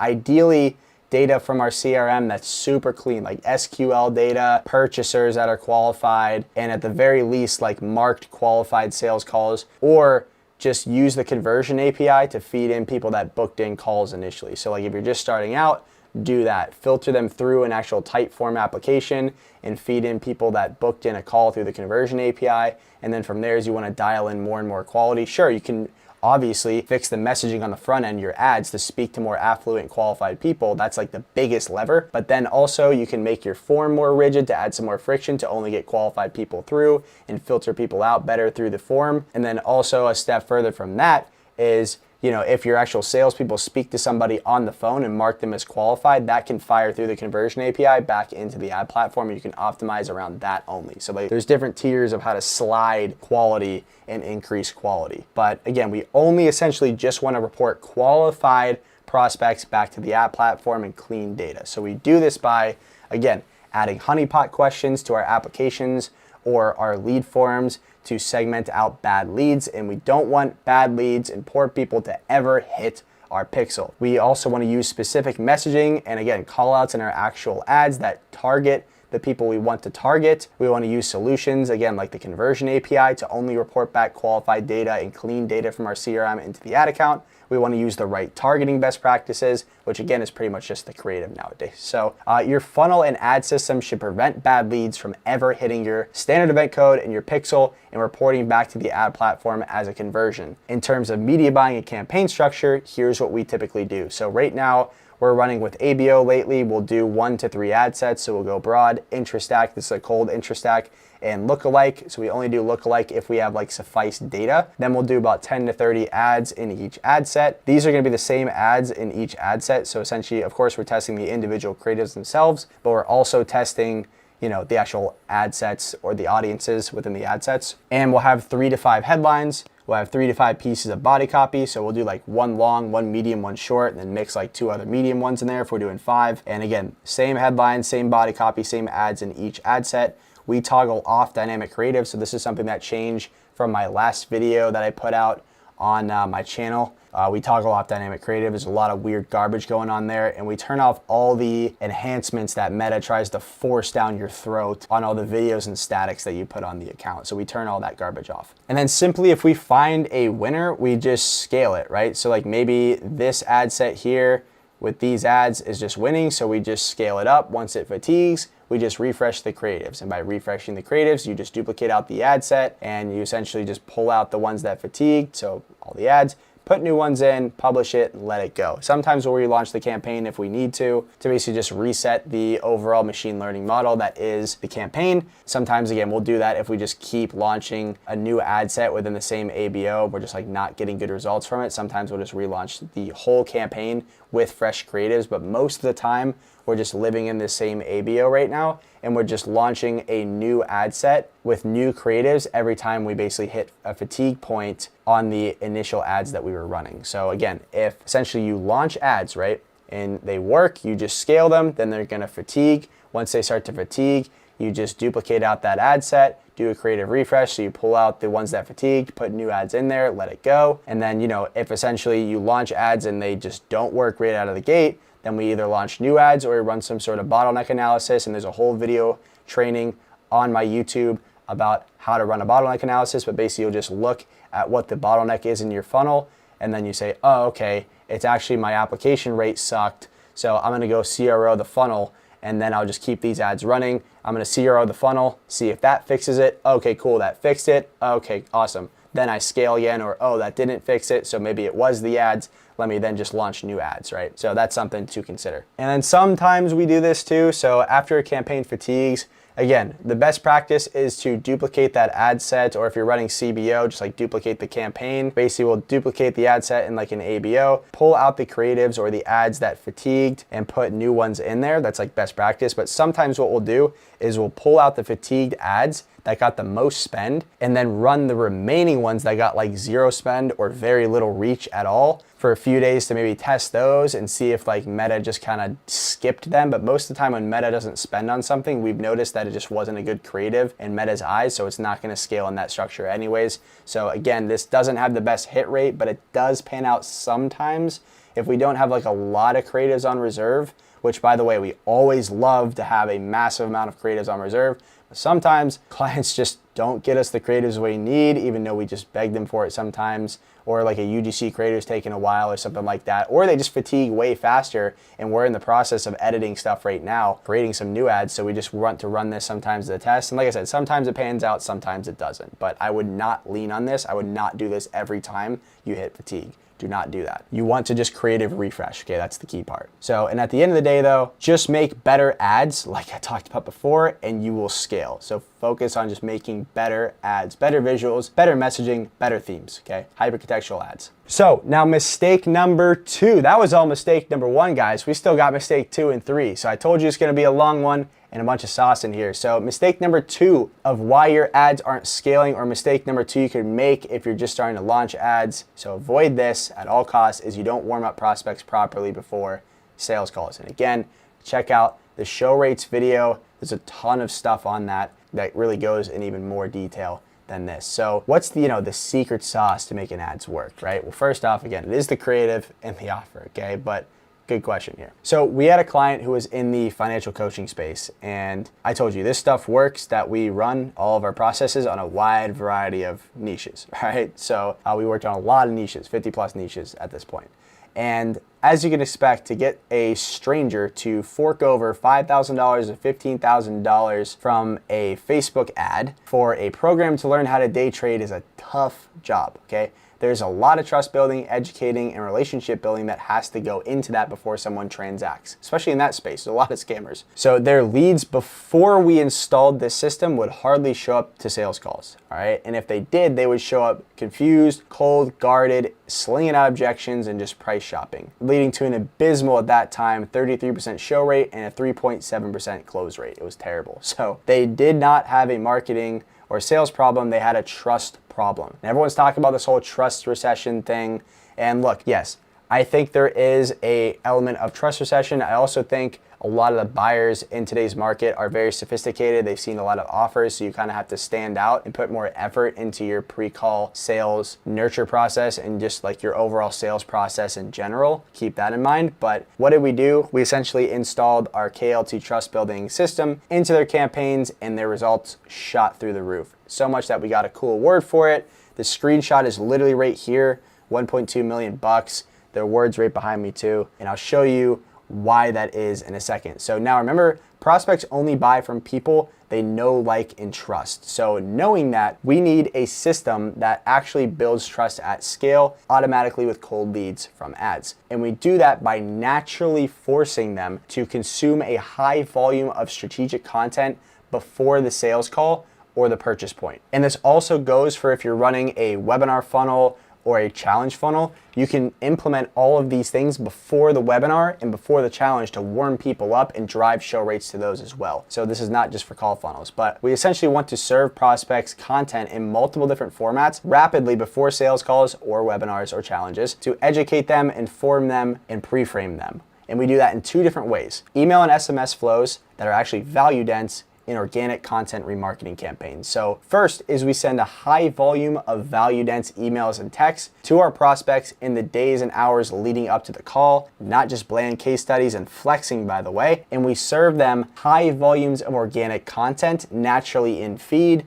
No, we're not spamming them with it and telling them to watch it. You know, we're not just like spamming them short form and long form content and saying, hey, watch it guys, or watch the VSL, or we're gonna cancel the call. We're not doing that garbage before the sales call or the webinar or the challenge. These emails, text, and pieces of content pre-handle objections, pre-frame prospects, educate them, and build up familiarity. We accumulate trust and real estate in their mind before the actual sales call. So they show up warm to sales calls and ready to buy, or warm to webinars, ready to listen to you, warm to challenges, ready to listen to you and buy. Not cold, confused, guarded. Okay, that's the key part. This is pretty cool. Now, what type of content can you create? What should you talk about in your emails? Basically, here's a list. So common questions you get, not softball questions too, like actual common questions that you actually feel afraid to answer and break down to a cold prospect. Your top sales objections that your team gets plagued with, breakdowns of past results, not just bland interviews. So if you have a case study, like actually break down the strategy behind it, right? Like that's why I have a bunch of videos on my YouTube where I go into ad accounts to show like, yo, we actually do this stuff on a daily basis. Here's the results behind it. Financial models is a great one. I love doing that. So like I'll send that out as an asset in a video before sales calls and an email, and also in the sales process showing, hey, I don't want you to trust me. I want you to trust math, okay? Here's an underperforming, an average, and an overperforming scenario of what could essentially occur if you use our ad system in our process. Love doing that. Also, expectations of using your product or service. So like how much time does it take? What does it involve with me? Like we get a lot of questions like, all right, how long do I have to film ads? Do I need some like fancy studio? Do I need a fancy camera? Can I just use a selfie video? How many calls am I gonna get? All this stuff like that. Do I need a sales team, right? All these different questions people have, and expectations for the time and money investment that they're gonna need after they transact with you. That's what you wanna break down here inside of the text, emails, and content. Then also, if you have like a grand opportunity that's surrounding your offer, talk about it, right? Like AI, or you know, if you're in the crypto space or something like that, there's so much stuff going on right now with like Trump and crypto and all that. You can weave that into some emails to drive that true urgency. We wanna pull that real urgent reasons why somebody needs to get started with you. You want to pull that into these text emails, also your ads too, but also the back-end content and your sales process, all right? Then we want explainer videos and valuable content, right? So if you have some like cool explainer videos about your process and just overall valuable content that you can give to people, you want to have that. Third-party data that supports your offer. So if you have like a study done on your offer or something like that, slap it in there. That does really good. Just like when we were going over a couple of those examples with like the protein powder earlier, if you have like a third-party study that was done on your protein powder, say, hey, the absorption rate of the protein's awesome, super clean ingredients, no red 40 and yellow 5 or whatever, and microplastics and seed oils, and none of that in here. Here's a third-party study. That's awesome to do. We have some accounting guys that will literally go through and search through the IRS records live on a video and show their audit rate. You can actually do that. So like we have some CPA clients that are like, hey, you can literally go and search your accountant on this website and check out their audit rate. So I'm gonna go and search my name and my partner's name right here, and you can see our audit rate. That's pretty dope. So that's a great one that like builds so much trust. Is another thing where it's like, hey, I'm gonna go and search my name on Google right now or in ChatGPT and show you what comes up, and we're gonna talk about it. Another one is like if you have negative reviews online, negative Reddit threads, you should make a video addressing those ones. That works super well, and like just explain the situation in those threads and just really like help people do research on you, your offer, and your company. That's the main thing. You know, people are gonna go research you, so you better have an influence on that research process in your own right. So look yourself up online, look how you're presented online, look if there's any negative stuff or misconstruing stuff or things that can get twisted, and address those. And also like DIY tutorials work really good too. So like I send out stuff like this to prospects before the actual calls to show them, hey, I know my shit, okay, transparently. So you then craft all of these things into emails and send them to prospects before the call using marketing automations. These are also different assets that you can deploy your sales team with for them to manually fire them out to prospects through email, call, text, social reach outs, and DMs and stuff like that too. And then also you can create organic content around these pillars and serve that content naturally in feed to prospects that just booked in a call or opted in, purchased a challenge ticket, or opted in to see a webinar. You add them to a custom audience and hit them with this content naturally in feed, short form and long form content. I have a whole SOP that I give all of our Inner Circle students. Again, links down in the description below. That SOP shows them how to do this and deeper, and it also gives them way deeper explanations on what type of content to make. Also some AI models that helps them come up with that content. And of course, we do this all done for you if you're one of our agency clients. All of this firing at once with the sales process optimizations, the right messaging on the front end, the right pixel conditioning, all of this right here makes ads work, okay? And all of this stuff that we just talked about in this section, when it's all firing at once, it pushes leads further down the sales journey and makes them more warm and familiar with your offer, brand, and solution. So paid ads feel like they came from a referral or organic content. That's the key. And then mistake number 3, guys. We're on number 3. All right, here we go. Thanks for hanging with me. Some great stuff. Glad you're here. If you're still listening, let's keep rocking. Drop me a fire emoji down in the comments below if you're still watching at mistake number 3. You're a true freaking baller. We're gonna get into some killer stuff. Drop a fire emoji down below so I know to give you a like, and I know you're a real G and you actually want to make ads work. So this is a fun one right here. Mistake number 3 is you don't know how to scale intelligently and solve bottlenecks. And by the way, if you're watching at mistake number 3, message me on Twitter, pancake at Evan Seach, and I'm gonna send you a financial model that only people in my inner circle have. It's a full document. Only people in my program have it. People pay me upwards of, right now, the minimum is $2.5K a month to get in. So if you send me the message pancake on Twitter, just at Evan Seach, I will send you that model so I know if you're listening. Anyways, you don't know how to scale intelligently and solve strategic bottlenecks. That is mistake number 3, preventing you from scaling ads, or a mistake that could prevent you from scaling ads if you haven't ran them yet. So most of the time when people run ads, they don't know how to scale properly, okay? Scaling literally just means increasing your budget and solving sales or marketing problems, aka bottlenecks, as they pop up. And a lot of advertisers just fix random things, okay? They just run random split tests and try to optimize things without knowing if that's the actual thing or bottleneck that needs solving right now. And just to be very clear, I do not spend more than 2 hours a week in any ad account, even the ones that we spend 5K a day plus on. Why? Because I have a call every single Monday with my COO, Cam, and we follow our bottleneck breaking protocol per campaign and per client. And on this call, this bottleneck breaking call, we do two things. We, one, look at our financial model per funnel or per campaign, and two, we look at how the current funnel stats compare to the model. So again, message me Pancake if you're listening to this, at Evan Seach on Twitter, and I'll actually send you the financial model I'm gonna show you. And here's the thing, financial models, you say, sounds pretty good, right?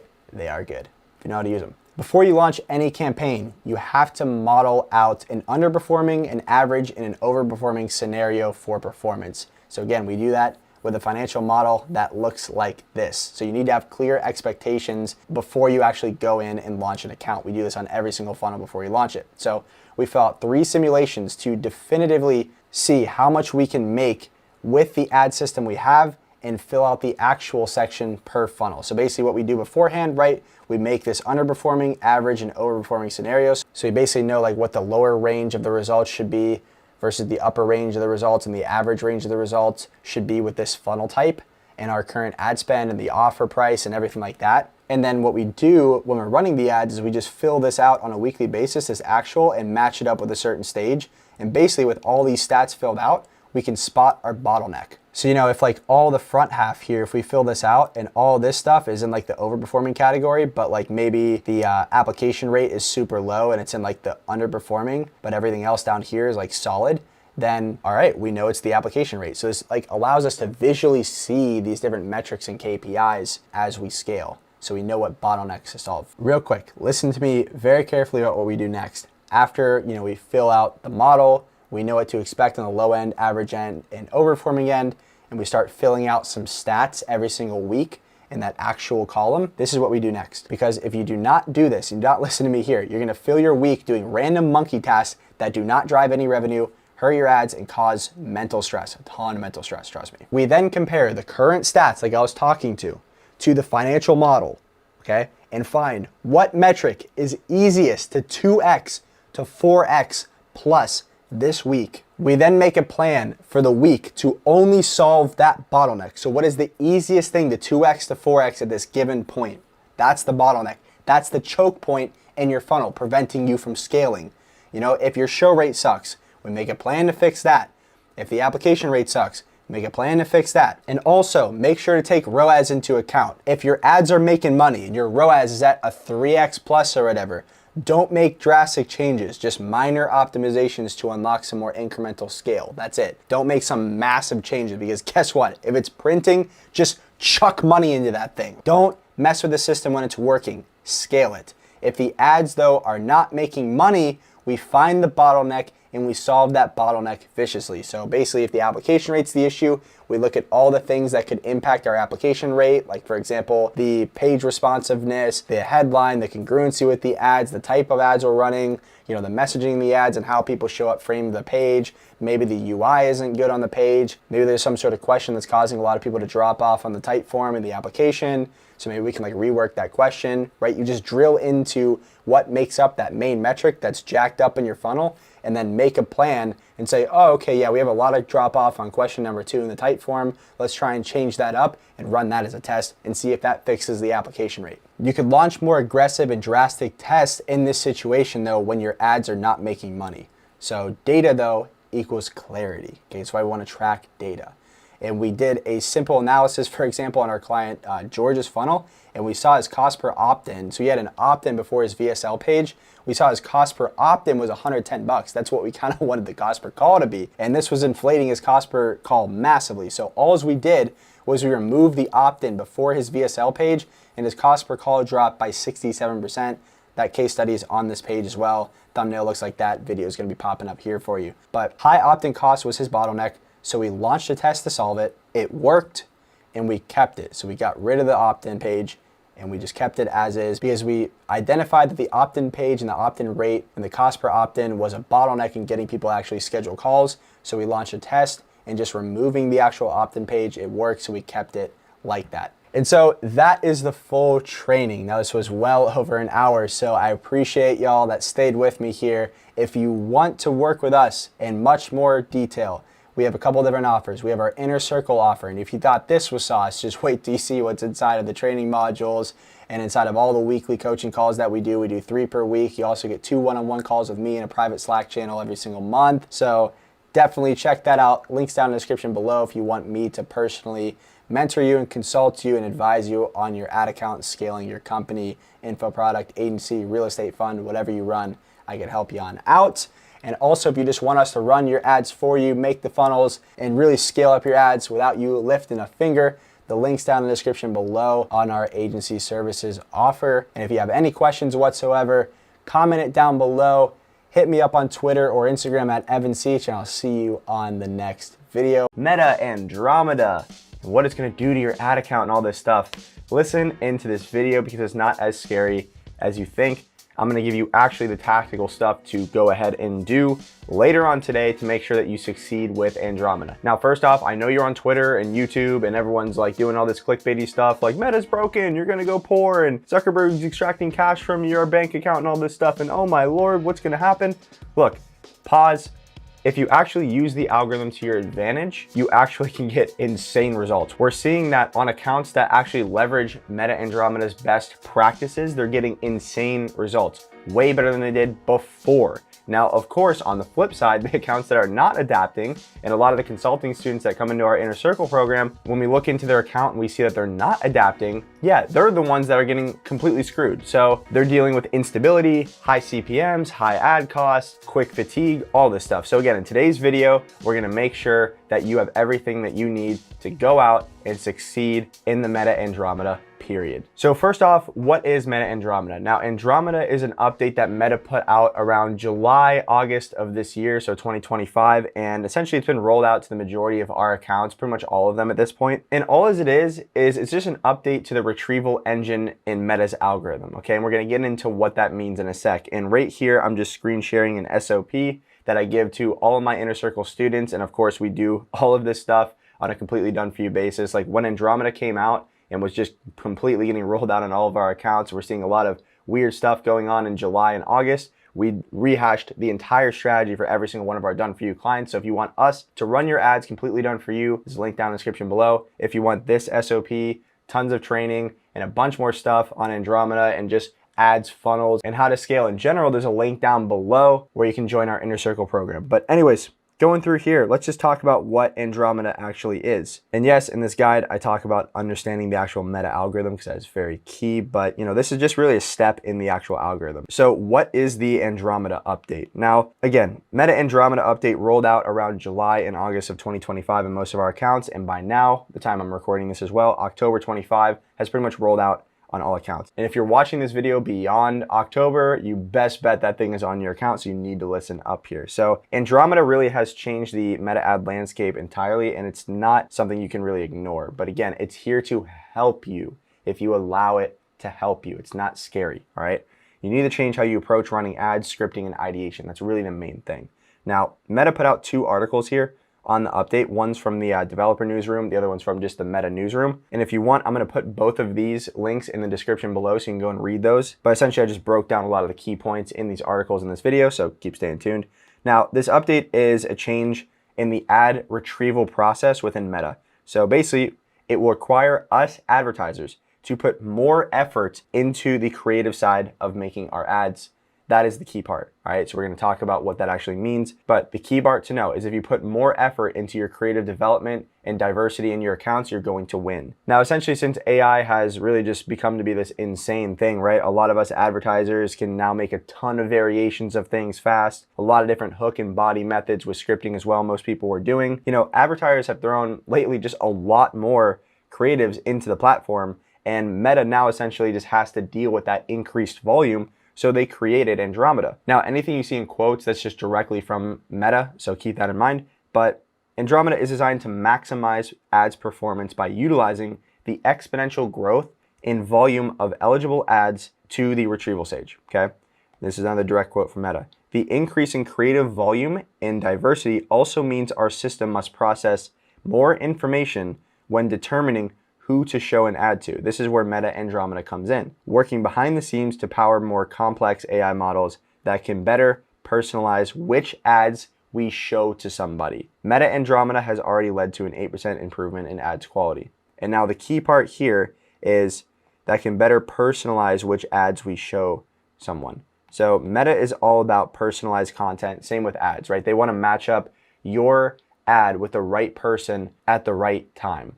That's the key part. So whatever messaging you have, the visuals, the theme of the ad, they want to match it up to somebody that resonates and is highly probable to convert in real time, given again that set of messaging, theme, and visuals that you put in your ad. So basically, all you got to know with Andromeda is Meta just got super, super good, even better. It was always really good, but it got even better and it just changed a little bit. So all you have to know with Andromeda really is that Meta just got even better at pairing your ad with the right person on the right side of the screen. So you have to give it a wide variety of ads to work with. You have to give it a lot of diversity and a lot of variation in the themes, the messaging, and the visuals of your ads. So this right here is a GIF that you'll see essentially in, I believe it's the developer article, but basically it shows a visual of kind of Andromeda, right? So, the first step in the process for Meta and how they serve ads is called the retrieval stage, which is now Andromeda, right? Andromeda impacted this. So the initial stage filters through millions of possible ad candidates to find a smaller, more relevant pool of a few thousand. Meta's retrieval engine, Andromeda, uses a multi-layered hierarchical index to identify the most relevant ads quickly and efficiently. Literally all Andromeda does, okay, this is all it does, is it finds the best couple thousand ads amongst a sea of millions of ads that are likely to get a user to convert and boils it down to a few thousand. That's really all this graphic does, right? So a ton of people just feed a ton of ads to Meta, and Andromeda just goes, okay, cool, I'm going to narrow it down to these few thousand that get served to these people. That's really it. Okay, that's all you got to know. So basically, Andromeda just sifts through every single ad that it can serve to somebody at any given point and boils it down to a few thousand and then hands it off to the next step in the algorithm, which is the ranking part of the process. And I do have a full breakdown in this SOP. Again, links down in the description below if you want to join our inner circle. I'll send this to you right away. Now, Andromeda essentially just made Meta's algorithm better at sifting through your specific messaging in your ad and matching it up with the right users. This is a very key thing.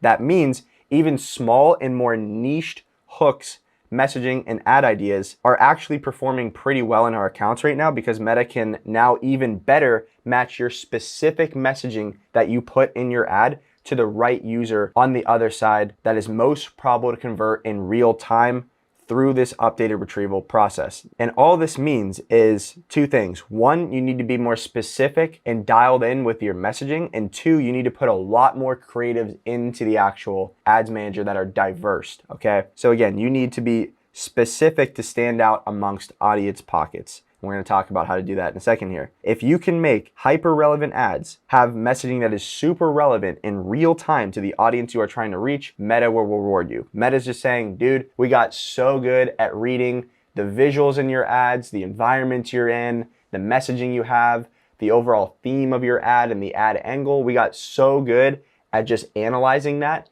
and then pairing it with the right people at the right time who are most probable to convert. So please stop saying the same generic stuff over and over again and stop doing this stuff where you have 20 static ads here and right here says the number one way to scale your business is through cold email, and this one says the best way is to scale through cold email, and this one says an awesome way is to scale through cold email, right? That's not varied. And a lot of people were just doing that. So Meta basically looks at these three ads and they say, all right, this is way too similar. So it penalizes you, gives you higher CPMs, worse reach, and higher ad costs. So you need diversity in your designs, you need diversity in your visuals, you need diversity in your messaging buckets, your ad angles, whatever you want to call it, right? Whatever you literally call it. You essentially just need each ad, whether it's static or video, to look way different and be around a way different angle of why your actual target audience that you're trying to reach should transact with you, should do business with you. That's really it, right? So it's variation, it's diversity, okay? That's the main thing. We don't want lazy advertising anymore, and Meta's telling you that. And actually, by the way here, so Jason Yim, if you're not following him on X, you are missing out. He is absolutely amazing. He is one of the client solutions managers over at Meta. And literally he put a tweet out, okay? That Meta is already quite literally rolling out a creative similarity report or metric that will literally show you how similar your ads are to each other, and you will be penalized if they are too similar. Do you see how important diversity is now in your ad accounts and coming up with different visuals, different themes, different messaging pockets, all this stuff? So creative similarity equals higher costs and worse results. They're literally telling you that. Like, literally look at this right there. Okay, they're literally telling you that. And again, if you need some more proof, this is from Meta right here too. The system uses complex latent relationships between people's interest, products, and services to lever more personalized ads. So again, personalized ads is the key phrase that keeps coming up over and over and over again. This again means that the algorithm is getting way better at matching your specific ad to the right person at the right time, but only if you feed it enough creative variations for it to work through, because there's so many different types of people that resonate with different things in your target market at any given time. And again, just to sum it up before we go into some examples, all of this stuff about Andromeda means one thing. If you're not feeding Andromeda with the volume and variety in your creatives that it needs, you will not succeed, okay? The algorithm literally rewards creative diversification with better ad performance, better cost, more reach, cheaper reach, and better quality. So you need to scale up your creative output. That means make more ads in diversity and make different types of ads. And now let's talk about exploiting Meta Andromeda to actually succeed then. So how do we exploit this process now that we know what it is? So first is by, again, just feeding it diverse creatives. So a wide range of creatives is what we want to give the algorithm so it can sift through all of that creative, all of those messaging and visuals, and basically give it more ammo to match up to different users, right? So if I sit there and I can make a bunch of different ad angles, so I have like ad angle 1, ad angle 2, ad angle 3. Before, what we were seeing is Meta would only really just like spend to one ad. And now what we're seeing is actually Meta's giving a little bit more of a chance to different ad angles, because it's like, okay, cool, I got way better at reading what this angle is, and I see, oh, I see it pairs up really well with that guy. So I'm gonna take this ad angle 3 here, pair it up with that guy. Before, it would just like barely spend on it. It would basically look for the one that's gonna resonate with the most majority of people out of that ad set, and it would just spend on that one. Now it's like, okay, cool. Ad 1 is like the one that's resonating the most, so we're gonna give that the most spend, but also ad 2 over here, interesting. This actually pairs out in real time with those people over there. I'm gonna go serve it to there and give it some spend. So we're seeing a lot more stability in ad accounts and not even distribution of ad spend or reach or impressions on ad sets, on creatives by any means, but we're seeing a little bit more stability where these like nuanced hooks are actually getting good reach right now and getting good results. And right here's another quote from Meta. So as AI and automation's role in digital advertising grows, savvy advertisers have identified a new strategy, creative diversification, you've probably been hearing that a lot, that helps maintain their competitive edge. Last month, we shared how Meta's cutting-edge new AI model, Meta Andromeda, supports creative diversification strategies. Now we're taking a close look at how this works, beginning with why exactly creative diversification matters and how introducing more ads, right there, processing power with Meta Andromeda is helping businesses create more personalized connections at scale. So right here, personalized connections at scale, which basically means you better not be lazy with your messaging and you need to speak to things that your target market actually cares about and resonates with in real time. I keep saying this over and over again, but that's just literally what it is. So this is literally the definition of creative diversification from Meta. So creative diversification refers to the practice of creating a wide range of ad creatives, with different themes, messages, and visuals to cater to diverse audience segments. This approach acknowledges that advertising is not a one-size-fits-all and that a more nuanced and varied creative approach is needed to effectively engage with customers. Key statement here, right? Creating a wide range of ad creatives with different themes, messages, and visuals to cater to diverse audience segments. Different themes, messages, and visuals. Okay, and a wide range of ad creatives with different themes, messages, and visuals. Implant that in your freaking head because that's going to help you a lot. Now, let's break down what the word themes means, right? Some of you guys just read through stuff, especially like when Meta gives you a lot of vague things like this, because they don't want to just like reveal how crazy their tech is. A lot of it's probably kind of on the edgy side of things in terms of what's ethical. But anyways, they give you a lot of these vague things. So you actually have to like look into the definitions of words to understand things further. So like, let's break down the word themes now. So themes is the subject of talk, a piece of writing, a person's thoughts, an exhibition, a topic. So theme is the topic of your ad, okay? So they're telling you that the theme of your ad needs to be different, plus your messaging, so what you say in the ad, plus your visuals, okay? So we need to think of different ad themes and basically topics for our ads, vary up the messaging within those, and also the visuals. So theme is the topic or angle of the ad. Messaging is what you say, right? So here's an example again. Say that the theme of your ad is fixing show rates, and ad number 1 within that says the number 1 way to fix show rates is X versus and another ad says the best way to fix show rates is X. That's not varied messaging at all. Okay, it's just like literally the same thing. You change like 1 or 2 words. That's it. Meta is going to look at that and be like, too similar. Nope, don't like it. And then the visuals, so like the editing, the environment, and the creator in the video could all be big things. And like the camera angle, if you use an iPhone versus a camera, all these things can be changing up the actual visuals of your ad, adding fresh B-rolls, another thing, all that stuff. So basically, we just need different themes, messaging, and visuals in our ads to create diversified ads and succeed with Andromeda. And here's another great quote from Meta too. So it's literally telling you, forget the idea of a perfect ad and focus on creating multiple diverse ad variants with different attributes to reach incremental audiences. One way to do this is to build personas that outline different customer needs and blockers to purchase. Interesting. By identifying these customer personas, you can align different value propositions and messages for these audiences in your ads. For example, younger shoppers might be more receptive to deals or value-based messages, and older shoppers might be more receptive to product reviews and demonstrations to feel confident in making an online purchase. With your creative brief in hand, marketers can now make decisions on what tools to use to amplify their messaging. So they're literally telling you to test a ton of different ad angles, and they're telling you that if you feed us different themes and messages and topics in your ads, we can reach different people. So don't say the same thing in the same way over and over and over again.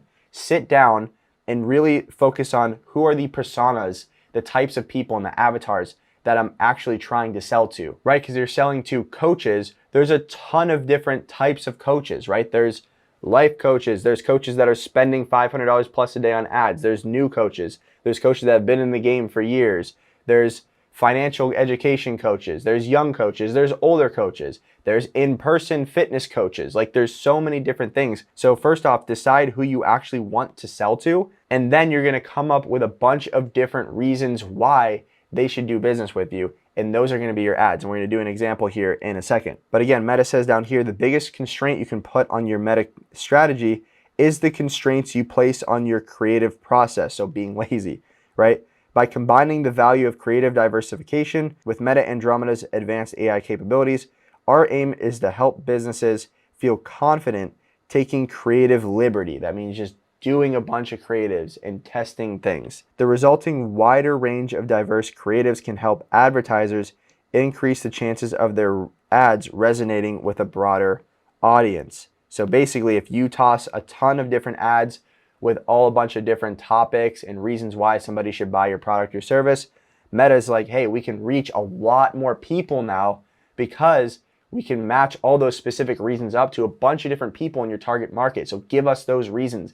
Give us that creative diversity. And again, creative diversification in their own words is literally this. It says creative diversification or using a variety of ad creatives to reach different customers is so vital to campaign performance. That's one of our top tips this holiday season. So what does this mean for you as an advertiser, and how do you succeed with Andromeda? So again, it's all about that one thing that they keep saying over and over again, which is creative diversity, okay? So creative diversity is everything. So what we need to do is come up with a bunch of individualized ads, okay? So we're not doing the old practice of 10 to like 30 hooks and then 1 to 2 bodies. We're seeing this just have a lot higher costs, a lot more fatigue, not a lot of stability. So what we're doing now is we're sitting down and we're writing down the avatars in which we're selling to. So basically what we'll do is we'll write down, okay, cool. This is avatar number 1 that we're selling to. This is avatar number 2 that we're selling to.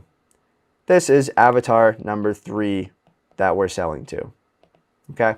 So basically what we'll do once we've identified our avatars is we're essentially just going to write out bullet points below here of the reasons why somebody should buy our product or service.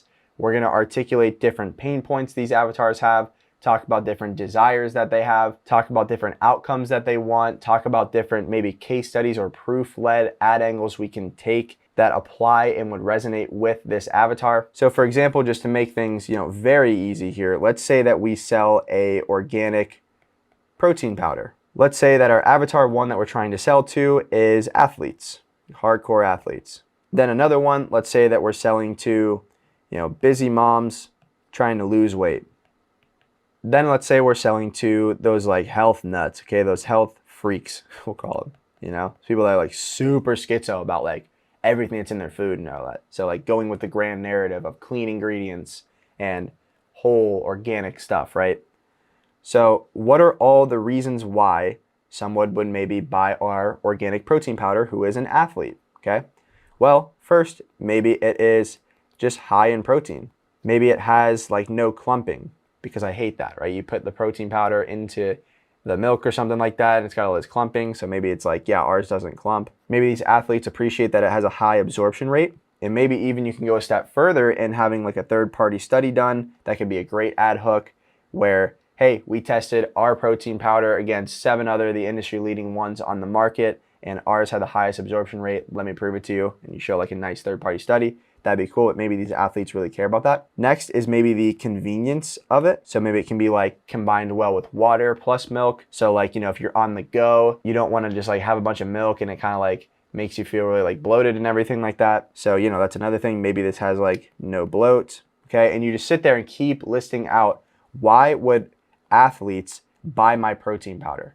What are different pain points they're experiencing with maybe other products right now that I could talk about? What are different outcomes they want, desires that they have, or some proof-led and case study-led hooks and angles that I can lean into? And again, I'm doing like a physical product. I know I talk a lot on this channel about like coaching offers and B2B stuff and all that. It's the same thing, but this is just an easier way to look at it. So all you would do is think about, what do I sell and who do I want to sell it to? Who do I want to attract?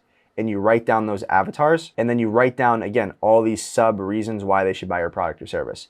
And you can get very granular with these too. Like I just said athletes, so maybe you have like leisurely athletes as one avatar, or like hardcore athletes, or maybe you only want to sell to one, maybe you want to sell to both, right? You have creative liberty now, right? Meta's telling you that you have creative liberty. Just give us stuff and we got you, buddy.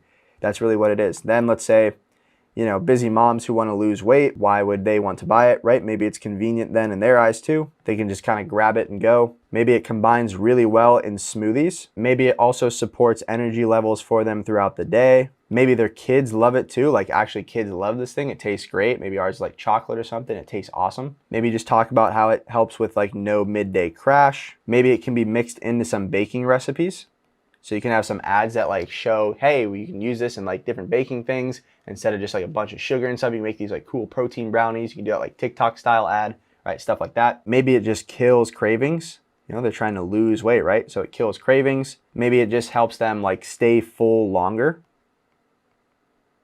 That's another thing. And right, and sure, there are some like nuanced differences between like, kills cravings and stays full. In your mind, you might think it's the same, but really it's different angles, right? Some people are going to resonate with, man, I have these like late night cravings. I got to get rid of them. Like, oh, this stuff helps it with that. It keeps you full. Just have this, it tastes great at the end of the night, and you won't have the cravings. So it's going to aid you on your weight loss journey. Then also helps you stay full longer. Cool. So like you have it in the morning or something like that. You're not going to want that like midday snack. You're not going to be snacking on M&Ms throughout the day and everything like that. It helps you stay full longer, but it doesn't give you that bloated feeling, right? And then maybe some celebrities use our stuff, right? Maybe some celebrities take this protein powder that they love. And here's the thing too, within this avatar and this avatar, you can vary up your visuals, right? So maybe the ads that are shot here are in like a gym or on like a football pitch, basketball court, something like that. And they have like, some jack dudes, maybe some runners and stuff like that too. You can vary up those visuals with the actual themes of your ads.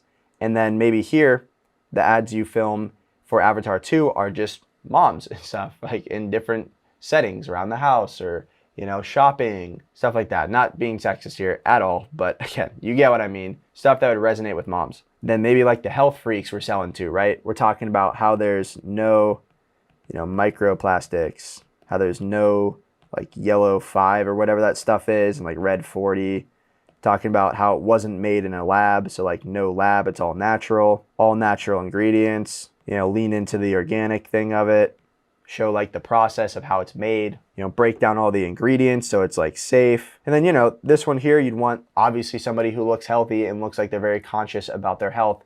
That is essentially filming these ads. So once you listed out all of your avatars and you have all these individualized reasons why somebody should buy your product or service, why it stands out, all the pain points, desires, real-time circumstances and scenarios that they are experiencing, then what you do there is you just simply film a full-length ad for each one of these. So basically this would be its own hook, body, and CTA. This one would be a hook, body, CTA. This one would be a hook, body, CTA, right? All of these things. These are all individualized ads that are all centered around one piece of messaging and one idea, right? Marketing should be very simple. It's one idea per ad, one specific message that you go deep on per ad. Keep it very concise. You're not just like combining a ton of things. You can like kind of mention maybe a few here and there that kind of overlap, but you want to just really talk about, all right, this ad we're talking about and stressing how it's high in protein for these athletes to help them succeed.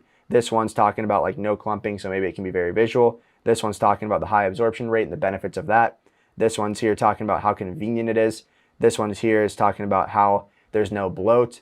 And again, you can like talk about the no clumping, and then you can start listing off in the body down below. Like it also has, you know, very high protein per serving, high absorption rate, super convenient, and there's no bloat. You can also list that off, but the majority of the ad should be around one specific messaging point, and it should be very freaking clear. And again, it's persona-based messaging. It's, okay, we're thinking about this type of person here, and these are all things that I think could resonate with them, and we're gonna talk about why, you know, high protein is something that could help them. We're gonna talk about how no clumping probably pisses them off and just annoys that type of avatar and persona to no end, and how ours solves that pain point for them. And another thing too is when you're actually filming your ads, make sure that the visuals are like just different. Like the best ads that we've ran, we put a lot of time and effort into the actual visuals, the hooks themselves. We get super creative with things. We have great lighting, great camera.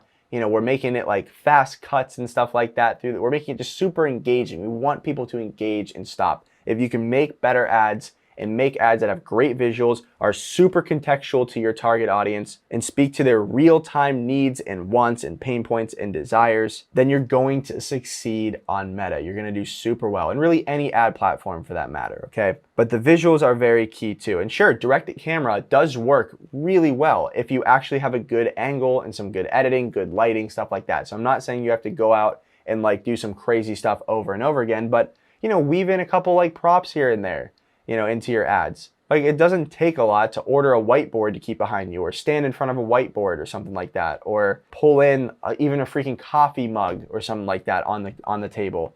Just like be a little bit different with your ads, and also vary up the camera angles here and there, right? And just try to get creative with your visuals. The more creative that you can be with Andromeda, the better you're going to do overall. So keep that in mind, right? Don't be afraid to push the limits. Now, what happens when you find a winner?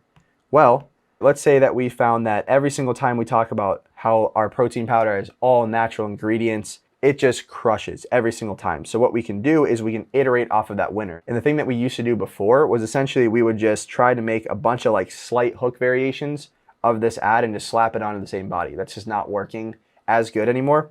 So what we can do is we can just change up the visuals. So we can maybe change up the overall environment plus the messaging. Okay, so we want to reshoot the ad and change up the words that we actually use. We could stay within that theme, but we want to change up the messaging. We could also maybe try, you know, a different creator in the ad. We could try to make it more like skit-like, or maybe we can do more direct to camera-like in this one. We can then also play within that sandbox, right? So maybe our ad was super like direct response, talking about how this has like all natural ingredients and everything. Maybe we can do more of an educational ad where it breaks down all the actual ingredients inside of it, talks about them individually and what benefits they have and what they do. It could also be a comparison and contrast of like, hey, these are some other ingredients that are in most of the protein powders you're having and consuming on a daily basis. This is ours. It's all natural. And here's like the proof behind that, right? So we can like play within that theme. So I don't want you to think that like whenever you run one theme that you can never run it again. No, if it's a winner, you want to continuously iterate off that one as well, while at the same time, keep in mind, testing out different themes too to reach different pockets of people. And you can play within that sandbox, right? There might be now people who are athletes that care about all natural stuff. There might be the busy moms that care about all natural stuff. There might be college students that care about all natural stuff, older people, younger people, dads, right? All this stuff. So you can start playing within that sandbox too and coming up with different styles of ads within that overall winning theme. But just make sure that your messaging is different. Like we don't want to do that stuff where it's, you know, we have this like winning body here and all as we do is we just change the first like 1 to 2 seconds or something and maybe like add some like, you know, only fresh B-roll over the ad and just like, okay, cool. Yeah, this worked before. Now we're just going to like slightly change it and just keep running it over and over and over again. It's just not working anymore and we're not seeing the life out of those iterations. So what we do is we say, all right, cool, all natural theme 1. Cool, we're still gonna like test some new ones, but at the same time, we're now just gonna really focus on like changing up the environment. Maybe we'll get a different creator in there. We'll do like a skit type ad, direct to camera for this one. Maybe we'll just like refilm it with totally new messaging and like totally different words in it and everything like that in the same way. Maybe we'll do like a different camera angle with different messaging in this one, right? So remember, this would be like the topic and you can also just re-script the ad with different messaging. That also works, but they just want to see diversity. They want to see variation. They want to see advertisers not just saying the same stuff over and over again in the same way. So that right there is your guide. What you have to do is just basically sit down, okay, and write down your avatars, write these reasons down, and then go out and film full-length individualized ads. And look, if you want us to do this completely done for you, so you just sit down, record for about an hour, and that's it. There's a link down in the description below that breaks down our full done for you offer. And then if you want to learn more about this and get that big old SOP plus a ton of other SOPs, resources, course content, plus 2 one-on-one calls per month and 3 group calls every single week. There's a link down in the description below to join our consulting program, the Inner Circle program. And if you have any questions, reach out to me on X or Instagram at Evan Seach or comment down below. But again, Meta is not here to screw you, okay? It's not here to make you grab Jack Daniels or what is this, Johnny Walker at 9 a.m. and just stress out over your ads. It's here to guide you. And if you just follow these best practices, focus on creative diversity, you're going to win. And there's a couple other like super small things that we're seeing lately on this update is first is we're seeing if we have an account that we're running ads on that has a big audience base, like a big organic following, we're actually seeing like frequency spike up super fast on those accounts because Meta is just like serving these ads to like followers and like video engagers. And look, if that's not converting, then try just going like totally cold. So basically just exclude like all the way up to like 365 days, video viewers, followers, and stuff like that. All these different warm stacks that we have talked about on a couple other videos. And if you have any questions, you can hit me up on Twitter on this. They basically just exclude a warm audience stack in your cold campaigns, and that will be a true cold test. So like don't show it to followers, past video viewers and engagers, stuff like that. Just layer on those warm interests, exclude them from your cold campaign, and that'll go totally cold. And we've been seeing that actually get good results, especially if we're working on an account that has a big following. And I've even worked on some accounts where they have a big following that's not even related to their niche or what they currently sell. Like they pivoted offers or something like that in industries. And it's like we're just serving those ads initially to those people and just burning spend. So like when we go full cold, we see quicker results. So again, that does like prevent you from having like warm retargeting. We're doing this kind of like in this scenario where again, we have an account that has a lot of followers. And, typically every time we launch campaigns, we'll start to get some good results in like 2 to 3 days. And just lately, for example, maybe on that account, it's been like 4 to 5 days. And during those 4 to 5 days, frequency is just like shooting up through the roof, like 2.5 plus, sometimes like 3 plus. That's where we'll exclude these here and just go totally cold as a test. And really just the other final thing to note during all these updates and everything is we just want to feed in clean data. So we want to follow best practices on pixel conditioning. So we want to feed as close as we can to like SQL data back into the ad account. So we're switching all of our accounts really to just using the conversion API right now.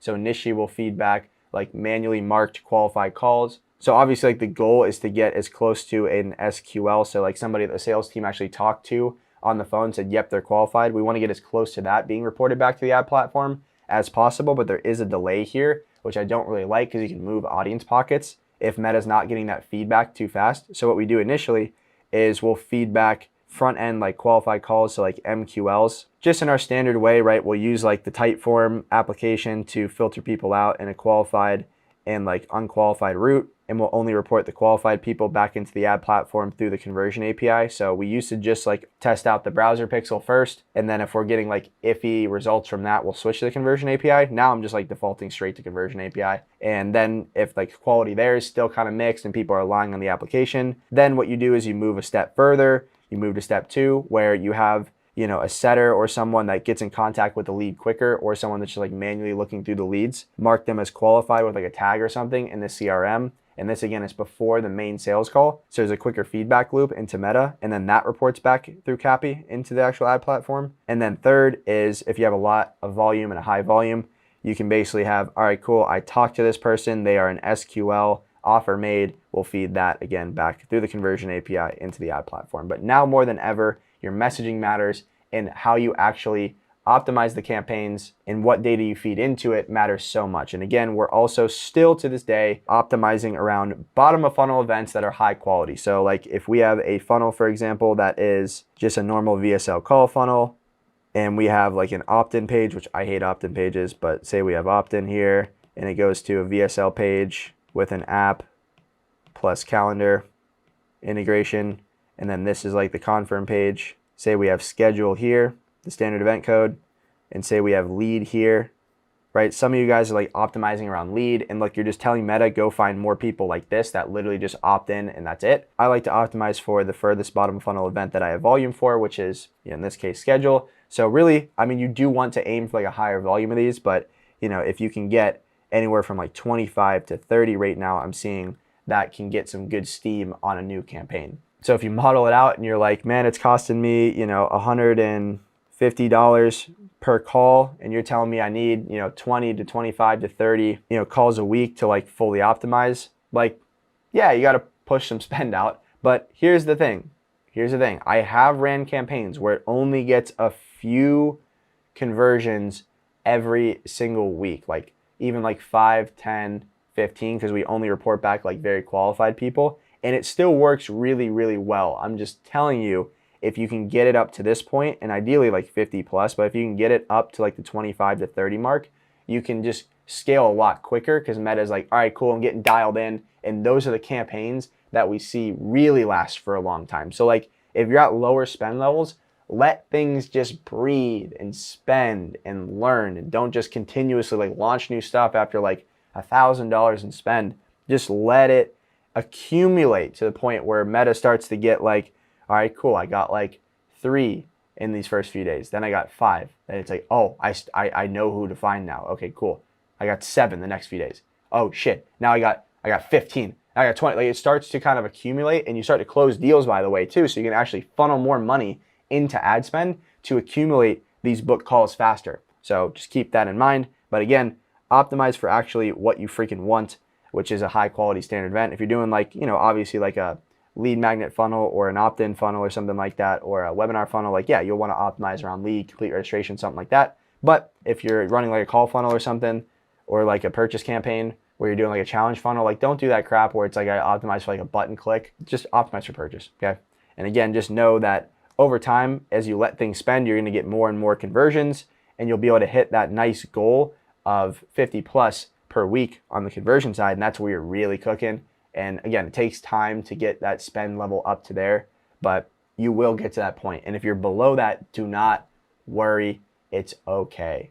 Still spend, and just understand that lower spend levels, you got to give things more time. So again, that was a quick rant I went on afterwards. But again, if you want to join our Inner Circle program, there's a link down in the description below you can check on out. And also, if you want us to run your ads completely done for you, there's a link down in the description to our core offer below that as well. I'll see you in the next video. Should I scale my ads? Should I pause them? Should I just keep spending what I'm doing? I get this question all the time. So in this video, I'm going to give you a decision-making framework that you can use to determine if you should scale your ads up, meaning put more budget behind them, if you should pause them, kill them, keep them where they're at. We're gonna break this down. This is all information, and again, the same decision-making frameworks we use at our agency that manages 7 going on 8 figures per month profitably for some of the biggest household name companies in the B2B space, info world, SaaS, and even some real estate funds. So let's dive right in. Most people don't actually know how to scale their ads or when they should put more budget behind something, kill a campaign, pause it, etc., because they don't have clear KPIs and metrics. They don't know what they're striving for to begin with. So this sheet right here can be utilized even if you are brand new to advertising, never ran an ad campaign before. What it's going to do is it's going to show you the metrics that you need to strive for initially to be profitable. So if you want this spreadsheet, there's a link down in the description below. You can fill out your name, phone number, and email, and I'll shoot this over to you with a Loom video explaining how to use it. But essentially here, when we look at it, we basically have ad spend, cost per qualified call, the total calls, show rate, shown calls, close rate, close calls, average sales price. Now, average sales price is the amount you actually collect on the phone, so the cash collected in a 30-day cycle, not contract value. You have your total cash collected here, and then fulfillment cost, which you can adjust here. So in this scenario, this model, we're saying we have a 20% fulfillment cost on all things that we sell. Now, as you can see here, with these metrics, we would net 10K. So we'd have an ROI of essentially 1x. So we'd double our cash. So what we want to do is tweak these numbers here to try to get this to 0 and then this to 0. So for example, let's say our cost per call shoots up to $450 and our show rate is 60%.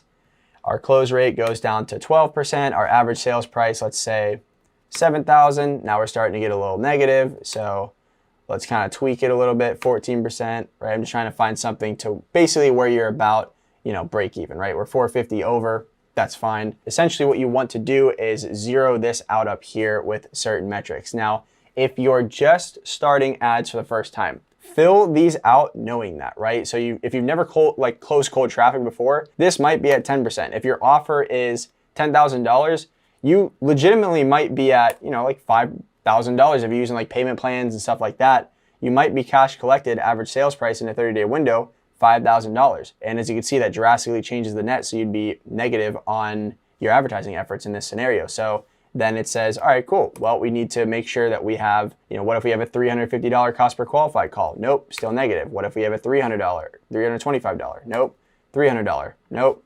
Let's say we can increase that show rate up to 65% by employing some of the best practices for pre-call sales. Nope. All right, let's see, 12% close rate. All right, now we're starting to get there. And this is where you can start to tweak with your price too. A lot of people say like, oh, how do I price my offer? What should I pitch and all that? Well, you have to model it out like this because, if you change this to like a $4,000 thing, it changes a lot. So you better have a higher close rate, a higher show rate, or lower cost per qualified call to compensate for that lower cash collected. So essentially, this sheet here, you're just like fiddling with these numbers, right? And you want, again, to zero this out. And here's the thing too, like say my fulfillment cost shoots up to 30%. Well, guess what? I'm going more in the negative. So is there something on the fulfillment side that I can cut down? Is there some sort of service that we have tacked on onto our package that costs us a ton, but gives the client literally no value? And we could still have and maintain a strong show rate, close rate, and cost per qualified call on the front end just by removing that service. These are all things you need to be thinking of. Now, say for example, you are running ads, you can say, all right, our historical cost per qualified call is, let's just say $275. Our historical cold traffic show rate has been 62%. Our historical close rate has been 15%. And we average cash collect, $4,500. It's like, all right, cool. Now we're in the actual green on this thing. We're not doing too much. We're at like a 1.1x ROAS right there. So basically to get the ROAS, it would be ROI 1 plus this. Technically, this would be 1.14x because you're making $1,400 net for every 10,000 you put in. By the way, this ROI is taking into account your fulfillment costs, which I personally like to do.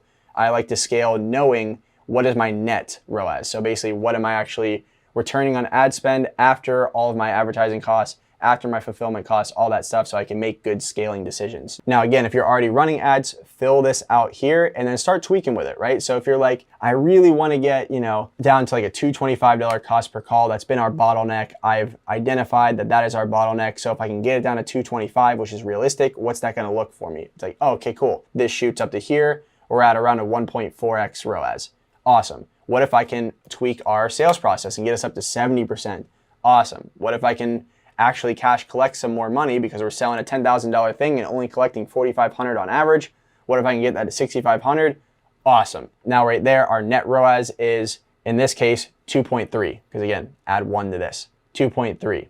Our front end ROAS is, in this case, 3, right? 3x ROAS. So this is all stuff you can do with this sheet. And I show you this exercise because you need to go through this first to understand what your break-even ROI or ROAS is and what your break-even show rate and close rate is. So let's just say we go down to here and we just get ourselves at a break-even point. Let's try to fiddle with some of these numbers. So we are at a break-even point right now in this model. So how do you know if you should scale spend, pause, or keep it where it's at? That's where we move into our scaling rules over here. So what I like to do before we launch any campaign is I will reference this spreadsheet and I will basically start making my scaling rules. So first off, ROAS trumps everything. If your return on ad spend is positive, spend more money, okay? So now what we do, knowing that ROAS is our main metric, we start there when we make our scaling rules. So I like to make black and white if, then scaling rules. If this metric is this, I do this. If this is this, I do this. So first off,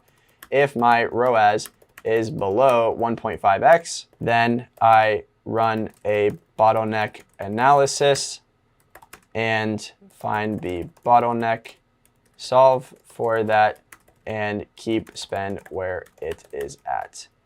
If my ROAS is below 1x, I pull back spend by 20% and run a bottleneck analysis. You see how we're just making scaling rules? This is it. Just making if-then rules. Then you do if my ROAS is between 1.5x and 2x, then I increase spend by 10% every 3 to 4 days. If my ROAS is between 2x and 3x, then I increase spend by 20% every 3 to 4 days.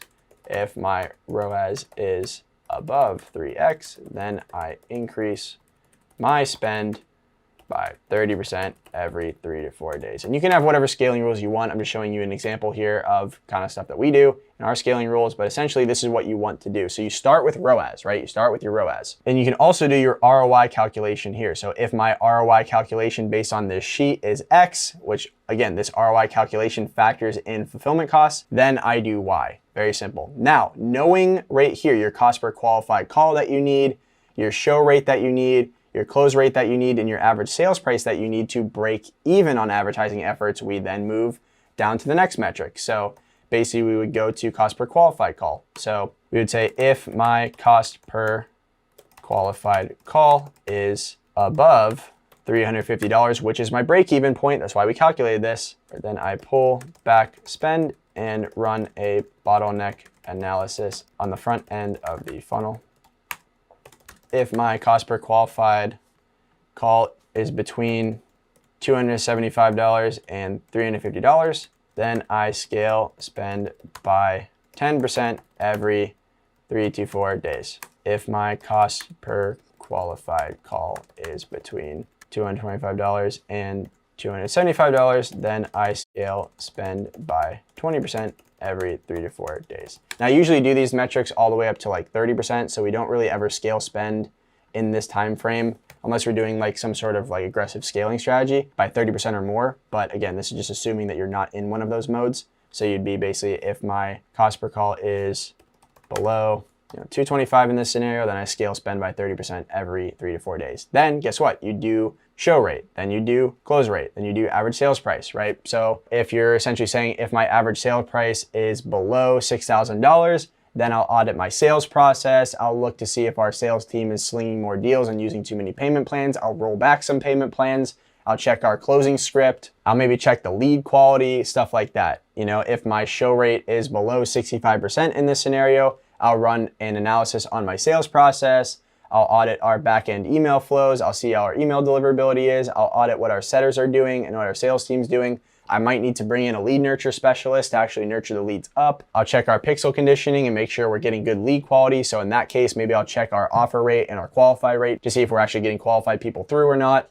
You know, things like this, right? Same with close rate, same sort of exercise. So basically you sit down and make these if-then rules. And I help all of our clients obviously do this. Like we do this completely done for them on the back end. They don't even really know this stuff exists, but hey, if you guys are watching, this is what we do to make decisions in your ad account. So if you want us to do this for you, there's a link down in the description below. You can check that out and check out our offers. Or if you just want to learn this in more detail, again, our Inner Circle program is a great fit for you. We dive into this and more, but essentially this is what it is. So scaling ads is just you knowing what to do and when based upon metrics. So here in this video, I showed you how to get your main metrics as a barometer for where you're at.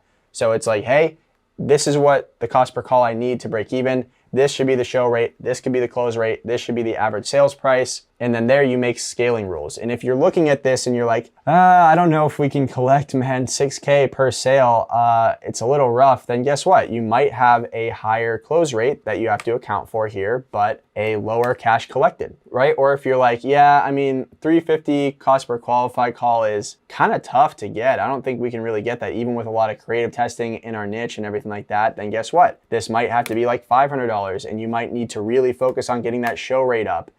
And you might have to get better at closing deals that are more expensive so you can bring this average sales price up. See how it's just a big model. You just need to fidget with these numbers to get it to essentially work and get you that break-even point in your metrics that feel comfortable to hit so you can make these scaling rules and scale intelligently. And that's all we're doing here. So again, if you want us to run your ads completely done for you, there's a link down in the description below. If you want this spreadsheet here that I went over in today's video, click down below as well. There's gonna be a page you can fill out your name, phone number, and email to download it. And if you want to join our Inner Circle program to go, basically I actually have a call on this, by the way, that's about an hour and a half long that digs into this in way more detail. You can click down below. But again, this will give you a great starting point for making your scaling rules. That's how you know if you should scale spend, pause, or keep it where it's at, is by just genuinely looking at the metrics here, having a baseline and a barometer. And by the way, if you're just launching ads for the first time ever, you have to let them spend a little bit. On a brand new account, you can't just look at things in the first 3 to 5 days and be all schizo, right? Let stuff spend for the length of your sales cycle, like 10 to 14 days when you initially launch ads, especially on a new account with no trained pixel, nothing like that, new offer, new funnel, everything. Let it spend. Let it spend. I cut off campaigns quicker whenever I have a seasoned account that I know, okay, cool, when I launch this ad and this new campaign, we should by like day 3 or 4 be at that $300, $400 book call, cost per qualified call metric. That's because I have prior account data. When I don't have a lot of prior account data, or when I'm launching a new offer or a new funnel or something like that, you have to let it spend. You have to do this exercise first to know, sure, what ballpark do I need to be in? But again, you just have to let it spend a little bit to catch some steam. And there's other rules sometimes that we'll run on accounts where we'll let a campaign spend about 3 to 5x the cost per target qualified call. So this metric right there in that spreadsheet that we went over, we'll let that spend before making decisions, but it is account dependent. So again, this will be a great baseline for you. Let me know if you have any questions below. See you on the next one. I've launched over 350 funnels, currently manage over 7 figures in ad spend per month profitably, and we work with some of the biggest household names in the coaching space, info product, B2B, SaaS world, even some real estate funds and syndications. And to actually be able to do that properly and get results for clients, we got to make great looking landing pages and landing pages that convert at a higher rate. So in today's video, we're going to be going over our landing page best practices that we use internally as an agency. And also at the end of the video, I'm of course going to show you guys some of the landing pages that we make, the methodologies behind how we design them, what we put on there, the copy, everything like that. So without further ado, let's dive in. So the first thing with a landing page is you want it to be custom branded, okay? Now, a lot of people when they make landing pages, they're just gonna go on to ClickFunnels or GHL, grab a template, fill out the template, and that's it. So they're gonna use basic fonts They're not really putting any effort into the design at all. They're just using the template. And look, templates can be fine. You can really like actually make some great stuff using templates, but you can't just only rely on the template itself. What we do is per client, we make custom landing pages that match their brand feel, their design, their logo, and really just build up trust with the prospect. When you land on a page that's just white with some big blocky text and everything and like 2 colors and the logo at the top, it just looks scammy, right? You want to stand out. You don't want to be overly designed so it distracts everybody. Like you don't want some butterfly following the mouse around on the screen, but what you want to do is make sure it looks very nice and custom branded. At the end of the video, I'm going to show you a few examples of ours and you'll be able to see what that actually looks like, but nice, clean backgrounds, custom colors that match the brand's feel and the logo, and easy to read fonts. Don't make everything all uppercase and all caps, right? You want to use just normal casing. So sometimes what we like to do is just make the first letter in each word in the headline capitalized, the rest lowercase, and then the body copy, of course, we're doing it just natural casing, other headlines, natural casing, stuff like that. But you don't just want to be one of those people that is screaming at everybody with all uppercase, everything on the entire page, all the headlines. It just looks terrible and it's hard to read, right? Custom branding just means it looks custom, it looks clean, doesn't look like every other landing page out there. And overall, it's just really easy to read and look at. And that feeds into point number 2, which it's clean and easy to read. Now, I always talk about something called the 10-second rule, okay?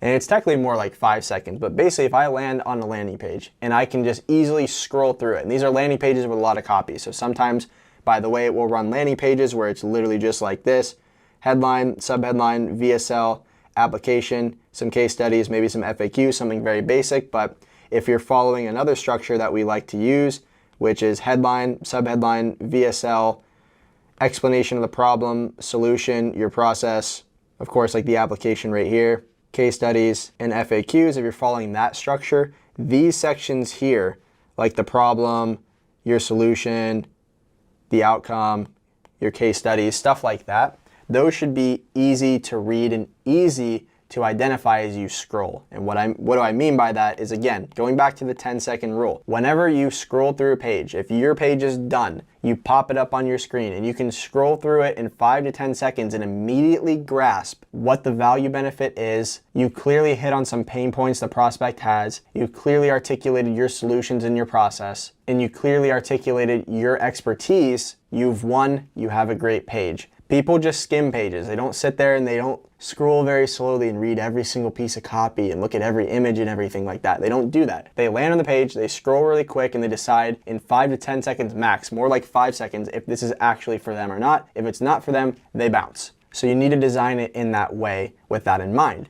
And how do you do that? If you have big blocks of text in different sections, right? Let's say this is our page here. You have big blocks of text. This does not look good if you just have a big old block, a bunch of text here. What we like to do is essentially break it up into maybe a big bold headline here, 1 to 2 lines here, an image over here, right? Big bold headline here, small text here. Maybe we even like highlight part of this text here, and we bold a little word or two in here, make this italics in the headline here, make a word bold over here, right? You just need to like emphasize key points in different headlines and pieces of body copy, and also use images to your advantage too, because the mind can interpret images way faster than just reading a headline and stuff like that. You need to use all of those different things in your arsenal on the page in different copy sections. You shouldn't have something that looks like a big block of text like this. It should be headlines, small quick blurbs of body copy, bullet points, italics, bold, images, underline, stuff like that. And I love using the highlight feature too in body copy, like highlighting a piece of the body copy that looks so good and grabs attention so fast. You want to use these different elements to pass the scroll test, right? You should be scrolling down and immediately you see something bold, your eyes go in there. If it's highlighted, your eyes go in there. If even bullet points,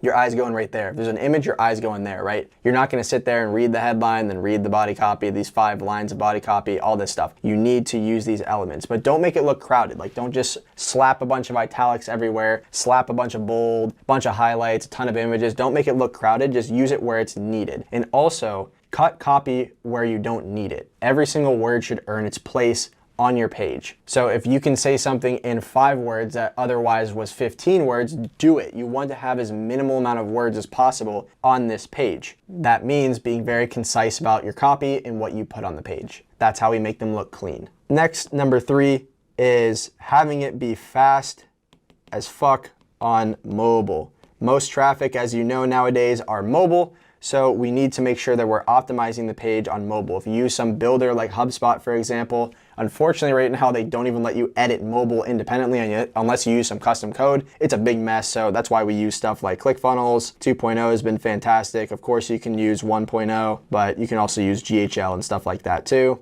But these all have mobile editors, Webflow, all that stuff. They have mobile editors that you can basically edit the mobile version of the page independently from the desktop. You could also just have mobile only elements, desktop only elements, stuff like that. So that's what you want to have. You want to make sure mobile is dialed in super fast. There's no weird elements and weird padding on mobile. It should, again, be very easy and clean to read on desktop and mobile, and it should pass the scroll test on desktop and mobile. Number 4 is to have a clear call to action, okay? We want to be able to basically just tell, this is very simple, tell the prospect on the page what to do next very clearly, okay? The button shouldn't be just like apply. It should be click to apply, like very just simple stuff like that. And also making the buttons big. I've been on some pages where for some reason the button is so small. Like, why did you even do that? That's why sometimes too, we embed the actual application on the page, right? So if we have our page here, we have the headline, subheadline, VSL, then we'll have the application just fat right here, right? We'll have the app right here. And then sometimes we'll do pop-up.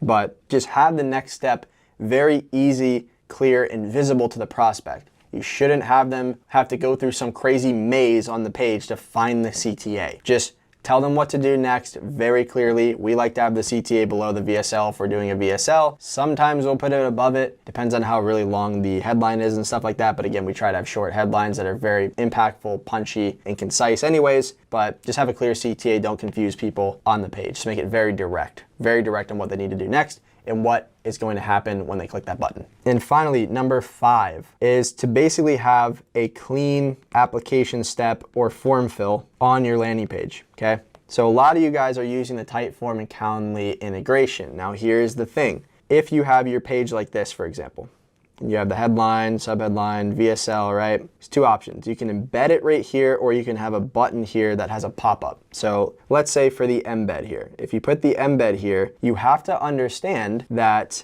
on different devices, especially mobile, you're gonna have to kind of like do that weird scroll stuff, right? You're gonna essentially like have the application here, and if you don't do full screen on mobile, which I love to do, this is what I'm telling you to do, if you're using Typeform or whatever application, software, have it be pop up to full screen mobile, because it looks way cleaner and it's going to basically encompass the entire page, or it's basically going to encompass the entire view of the phone. So the entire screen will be the application. That way you don't have to scroll down to see different answers and different selections to questions that you have, right? Like for example, if you don't do that and you just embed it here and you don't maybe expand the padding or do the mobile pop-up, the full screen mobile pop-up, you might have the question here, answer 1 here, answer 2, and then answer 3, like you're gonna have to scroll down and everything. And it just, we see a huge drop off whenever that occurs. You wanna make the UI of the actual application very clean. So if you're doing a button on this page to pop up the application in the calendar, you want to make sure it pops up full screen too, and you can add some code into the button on your page there to make it basically pop up, or you can just toggle that thing on Typeform that again says pop up full screen on mobile. And if you embed that Typeform into the pop-up like on ClickFunnels 2.0, you just take the embed code, put it into that pop-up screen. You can then basically have that full screen on mobile, so somebody hits the start button on there and it pops up, and I'm going to show you an example of this in a second, but it basically will pop up full screen on mobile. And finally, number 6 is to have contextual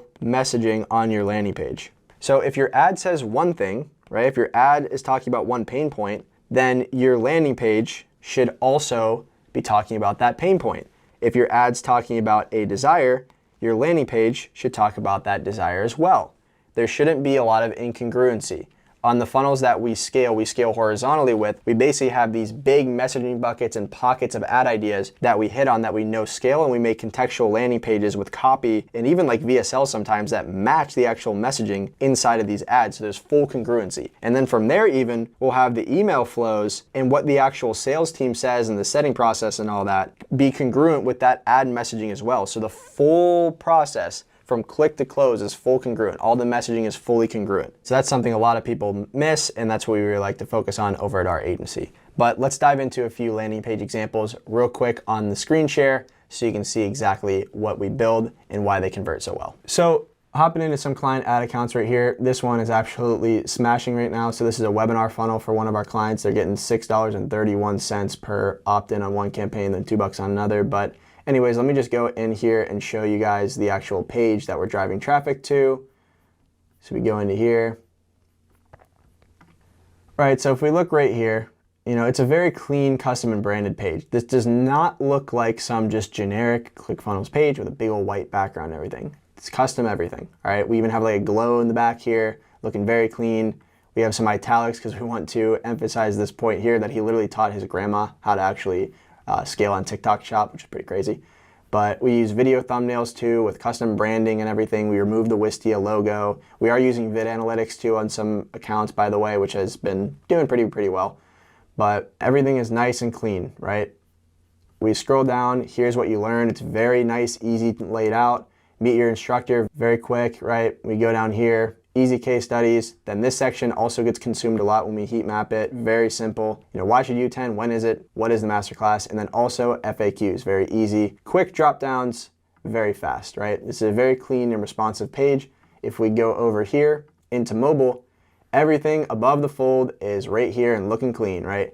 So the actual CTA is above the fold, the subheadlines above the fold, the headlines above the fold, the banners above the fold, everything. We click there, everything looks nice, clean. It reiterates the date and the time, and there's no cutoff, right? You click here, the pop-up comes up, everything's nice and still branded, clean, and all within view on mobile. So it's nice and mobile optimized. Now let's check out another one of our pages here. So this is for another one of our clients, right? We have a nice call out, a nice little fun fruity line right there. But even stuff here, like we bolded this because, you know, this is a nice value benefit. Literally just got to talk in front of a camera and you're good. Right? Our headline is actually very contextual too. We see that a lot of his prospects want, you know, of course, qualified sales calls, but they want to use content to increase show rates, help the ads convert better, and grow their authority. So there's some different value benefits and points that we want to weave into the headline. We're speaking to their real-time pain points and desires here. Again, video thumbnail here, flashing a ton of different, you know, big league players that they've worked with. Then here's like the problem section. So we branded it red, right? Easy scroll. Catchy headline, here's the solutions, our process. We even have a nice image, right? Just bam, right there. You can look at it and be like, okay, cool. I understand what's going on here. Case studies, nice graphic, FAQs, same thing, right? And then a little banner CTA at the bottom. I like that there. We had some fruit too at the bottom there. I'll stop procrastinating. But right there, and then we go over to mobile, same thing, right? Nice and clean, easy to scroll through. Then finally, another one. So this goes really well with all of their branding. They're kind of like a little bubbly sort of, you know, company. They use, you can even see your background back there. It's a lot of bright colors. So that's why we wove in a lot of these kind of yellows and everything and this cool kind of background. But added this glow effect up here. This is where we're using underlined sections to really emphasize different key points we want them to see. Same with the problem section, solution section, what they get, testimonials, FAQs, right? Very clean page. Then we go over to here, mobile too. Same thing, looking nice and clean. And by the way, this does load differently a little bit on mobile devices. This is like a preview extension that I use, this mobile simulator thing. So sometimes it kind of looks a little bit worse on the mobile simulator, but pop these up on your pages and you'll be able to see. But again, we click here. This is what I'm talking about with the Typeform pop-up, right? So if you go here, it won't actually do it here on the simulator here, but if you go on your actual phone, you'd click start, and then actually it did do it here. There you go. Pops up full screen, right? Super clean. There's no scrolling. There's no scrolling. It's very nice and clean. It's full screen. But anyways, those are some principles that we follow internally whenever we go and launch funnels. Now, usually when we take on a client, we're gonna launch with the same sort of structure. If it's a call funnel or a webinar funnel, it depends, right? Our webinar landers look very similar. Our VSL call funnel landers, as you can see here, all have like the same principles on them, the same sort of structure and layout. We like to launch with that control first, then we'll do split tests and make optimization. So we'll remove maybe that problem and solution section, just leave the case studies and FAQs. Maybe we'll shorten the headline, we'll remove the subheadline sometimes, we'll remove that call out, but we launch every time with the proven structure that we know that works, which is what I showed you here. So headline, call out, subheadline, VSL, usually a pop-up. Sometimes we'll embed the application as a split test as well if that's a bottleneck we need to solve for, right? The conversion rate on the page. problem section, solution section, our process and outcome, case studies and FAQs. That's usually what we launch with because we know that works. So that's the control we launch with. Then we do split tests from there. So make sure your landing pages have all of this here. If you want us to handle all of your ads for you and help you scale, there's a link down in the description below. You can fill out a quick form, tell me more about your company. You can also see our landing page down there too, which is very nice, clean, and custom branded, of course. And if you have any questions, you can reach out to me at Evan Seach on Instagram or Twitter, or drop it in the comments below, and I'll see you on the next video. Today's video, I'm gonna give you the step-by-step A to Z blueprint on how you can book 200 plus sales calls per month for your agency, B2B offer, info product coaching program, whatever you have. This is gonna show you the step-by-step blueprint. And I'm qualified to talk about this today because I run an advertising agency and we manage over 7 figures and spend profitably per month. And we currently work with some household names in the info space, coaching, B2B, even some real estate funds and syndication. We know ads, we know funnels, and some of our clients are booking 400, 500, 600 plus calls per month using the same exact system I'm about to break down. So without further ado, let's dive right in. So for the purpose of this video, we're gonna be talking about a VSL call funnel because we're trying to book in calls. So this is just a funnel with a VSL, an application, and a calendar on the actual page itself. And we're not doing an opt-in, so there's no name, phone number, and email submission before they get to the VSL page. It's just traffic to a VSL page with an application and a calendar right over to a confirm page. So step number 1 to being able to go launch a system that books 200 plus calls per month is to actually model the freaking system out first. People skip this step. I don't know why. Personally, before we launch any client campaign, any new offer, we always model out 3 scenarios: an underperforming scenario, an average scenario, and an overperforming scenario, and it's on this spreadsheet. So what do? We basically fill out all these blue boxes here, okay? So we'll put the client's, average sales price or AOV, the LTV that they have per client, and then we'll have an underperforming scenario with all these metrics, an average, and an overperforming, and then we'll be able to see LTV ROAS, which is the lifetime value ROAS, and then cash ROAS, which is what I actually scale off of. So this is the actual cash collected based upon this number pitted against the ad spend.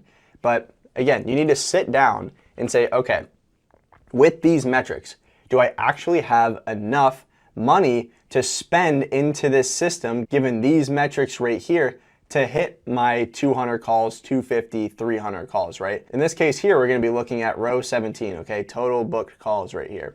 So for example, even in our overperforming scenario, if you wanted to book 200 sales calls for that month, all right, to hit these ROAS numbers and this revenue and all that based upon this spend, you can't hit it, right? You need to spend more. So let's go to $20,000, right? All right, cool, we're starting to get up there a little bit. Let's go to $30,000. Right? There we go. Now we're at 250. So let's drop it to maybe $25,000. There we go. We're starting to get in line. But as you can see, that's in the overperforming simulation. That's given a $90 CPM projection, which is still a little bit high to be fair. I go conservative with all these numbers, by the way, and you should too. 2% click-through rate, page conversion on the application, 5%, book call rate, 75%, show rate, 75, right? So we're assuming those numbers on the front end to get this number here. But, then here, let's say we raise this to 25,000. Let's say we raise the underperforming model to 25,000 and spend as well. This is the average spend per day, by the way, too, so 833. You'd be looking in the average performing scenario, 148, and then 71 for underperforming with these metrics, right? So you just had to model everything out to know, okay, how many calls can I expect? Like whenever we step into a deal, I sometimes have the owner or the sales team say, hey, how many calls can we book? I show them this sheet here. I say, all right, in an underperforming scenario, this is what we're gonna look at. In an average, here's what we're gonna be. This is based on our historical averages. And then our overperforming campaigns that we run, these are the metrics that we see sometimes. Obviously, we're trying to strive for this overperforming initially, but we usually sometimes land in between average and overperforming in the first 30 days. So here's what you can expect. But I always like to have underperforming there too, so they know the floor essentially. I have a bunch of models. So I have webinar funnels, webinar direct to checkout, I have challenge funnels, paid and free. I have low ticket ascension funnels, our high velocity opt-in funnel, and of course the VSL call funnel with an opt-in and with no opt-in. So if you want these financial models, down in the description below, you can enter your name, phone number, email, and I'll send this right over to you. But anyways, let's dive into the next part of the video. So after you've modeled out these 3 scenarios and you know exactly how much money you need to put into ads to get X amount of calls booked, and you know what metrics you need to hit along the way in the funnel, like show rate, close rate, CPM, click-through rate, all that fun stuff. The next thing is to start on the ad level. So what do you do on the ad level? When we're trying to rapidly scale an account, we need to be creative testing intelligently. And we need to be testing a lot of different ad angles and messaging buckets in a very structured and intelligent way. How do we do that? So first is we have to sit here and we have to think about our target prospects' desires and their pain points. Okay? And within these two buckets, what are the real-time scenarios that they are dealing with? What are they dealing with right now? What desires do they have right freaking now? What pain points do they have right freaking now? What are they struggling with right freaking now? Very contextual situations we want, okay? A bad example of an ad is, are your ads not making money, right? That's super broad. That literally, yes, it's a real-time scenario someone's in, but it's super broad. It tells me absolutely nothing, okay? It won't grab any attention. It's not specific enough. We want to be very specific with the ads that we write and the copy that we use across the entire funnel, especially in our front-end creatives. So something more contextual that we can test as a messaging bucket or an ad angle is like, hey, are you getting a bunch of people to book in calls to your ads, but they show up unqualified, not warmed up, and you have just terrible show rates and thus terrible ROAS? That's a very contextual situation right there. So what we want to do initially, especially as we're trying to scale spend, is come up with anywhere from 3 to 5 messaging buckets. Now I won't go too deep in this video about messaging buckets because I've talked about this in our creative testing video, which you can watch right here. It's also linked in the description below. But essentially we want to come up with 3 different messaging buckets or ad angles and ad ideas, which are based upon desires and pain points that our prospects actually have right now. So from there, once we come up with these buckets, let's just say I'm advertising on behalf of us as an ad agency. You know, the first could be bad lead quality. The second could be, you know, low show rates. And the third can be just like hiring bad agencies, right?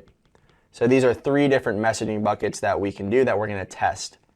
And then what we do from there is we're going to create 3 to 5 ads within each bucket. Okay, so 3 to 5 individual ads. So 3 to 5 different ways to articulate having bad lead quality, low show rates, and bad agencies in this case. And then from there, that's what we're going to run in our campaigns. And then a quick thing on campaign structure, it doesn't quite matter if you run CBO or ABO. Personally, what we like to do is we go CBO, we'll have 1 to 3 ad sets in here. So we'll do like broad, we'll do lookalike, and we'll do an interest stack, and then we'll have dynamic creative.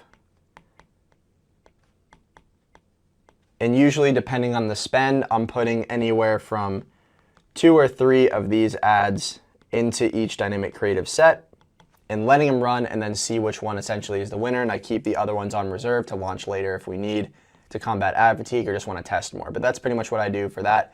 You could also just do, if you want to, for example, if you know that broad targeting is the only thing that actually works for your account, then you can just rapidly test a bunch of different creatives with only using broad on each of these ad sets. So for example, you can do like 3 ad sets here.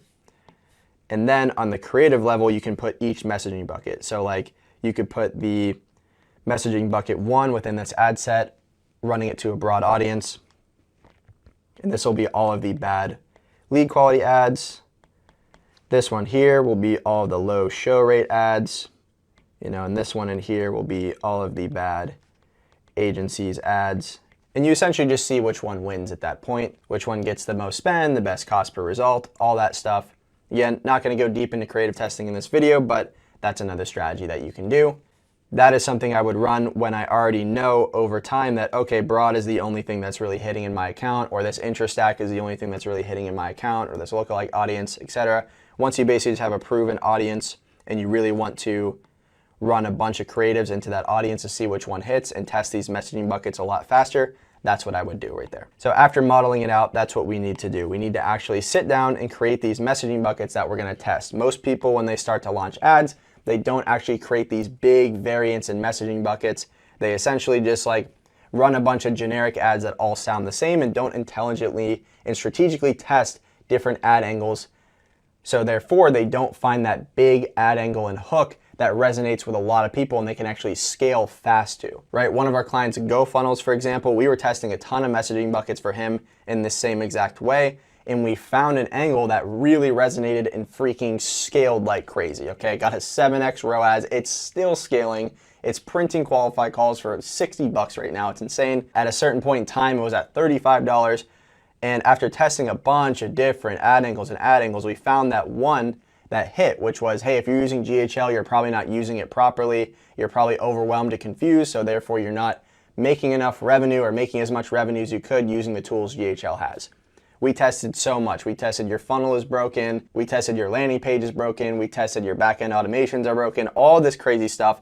And we landed on that angle because we tested a bunch of these different buckets all at once, saw that that one hit, and then we just scaled off of that one. So once you find the winning messaging bucket that hits, you need to continuously iterate and iterate and iterate and iterate off that one and just squeeze the life out of that angle. All right, and the next section is actually having the right funnel and landing page, okay?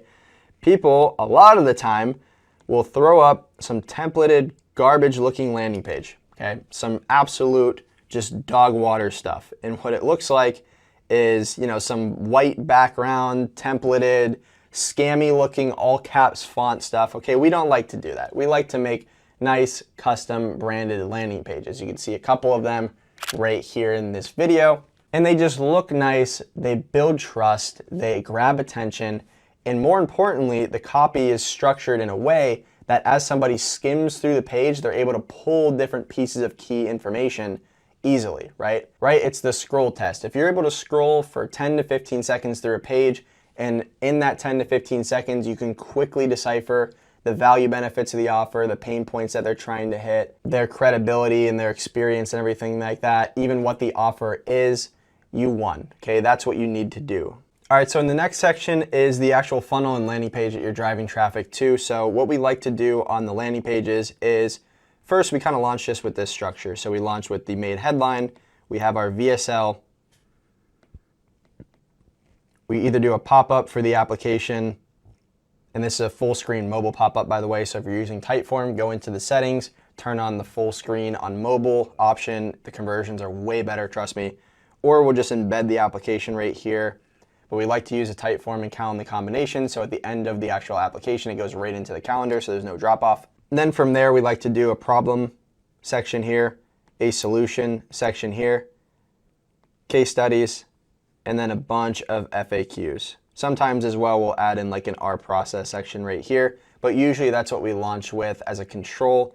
Then as we're split testing, maybe we'll remove all this stuff and we'll just do maybe the case studies under the application, or we'll move everything and just have the application, the VSL, et cetera, et cetera. That's just like split test, but usually we launch the same funnels with the same control, and this is kind of how the page looks. And by the way, our pages that we build are very nice and custom branded, okay? We don't want some generic looking slop that looks like you just threw it together in GHL and ClickFunnels and just slapped a bunch of all uppercase text on there. Okay, no.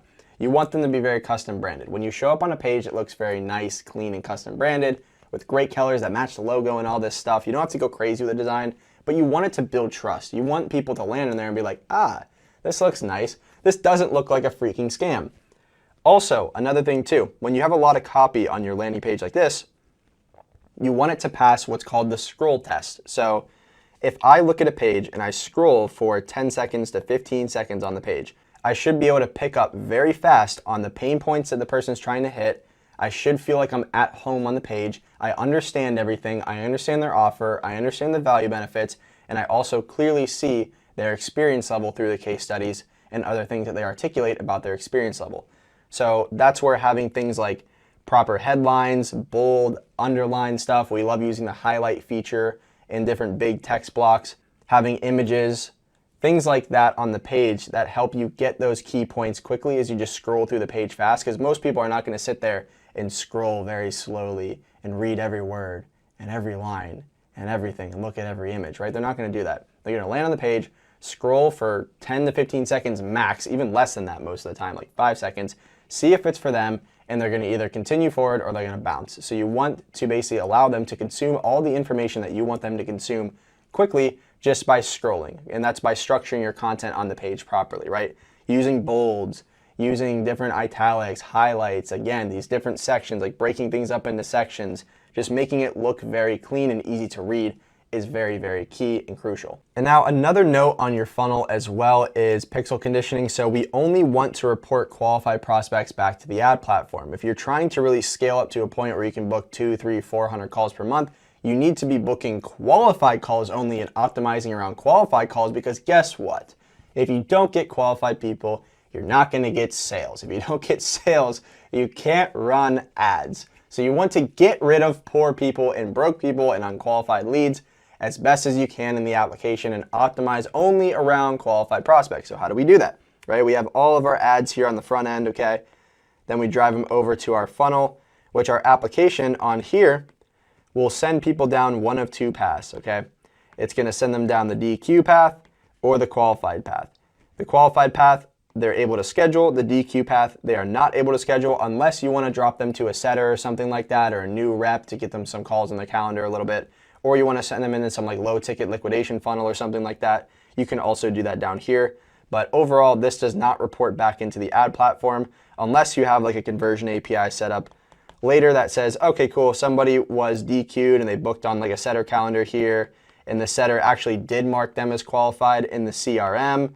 Like, okay, cool. Then they can report as a schedule back through the conversion API into the actual ad platform there. That's the only time that we would do that, is if somebody actually manually talked to one of these leads that were DQ'd initially through our application process, and they turned out to be an SQL or a sales qualified lead, then we'd feed them through the conversion API and all that stuff so they can report back. But again, we just want qualified leads to report back. So if they were qualified here, right, they schedule in, they go to the confirm page that has a standard event code. We optimize around schedule 99% of the time. Sometimes we'll do some split tests for like submit application, complete registration and stuff. Sometimes we'll have to use custom events on some accounts. But anyways, this reports back into the ad platform here, and we get more of these people. So as you scale spend, you want to be scaling off of qualified calls. Getting 300 mixed calls, like half qualified, half unqualified, is garbage because you're not actually going to close the unqualified ones. You want to have an 80% plus qualified rate on the calls. That's what we aim for, 80% plus. Then the next section, right? Again, as we're booking in 200 to 300 plus calls, even below that, and you're trying to scale up to that 200, 300 call mark, you have to be closing freaking deals. So how do you close deals from cold traffic? Great question. Actually implementing a few things on the back end after somebody books to help them do research on you, educate them, nurture them, and turn them essentially into a warm lead before the actual sales call. So how do you do that? We do that through email flows on the back end after they actually book a call, content remarketing,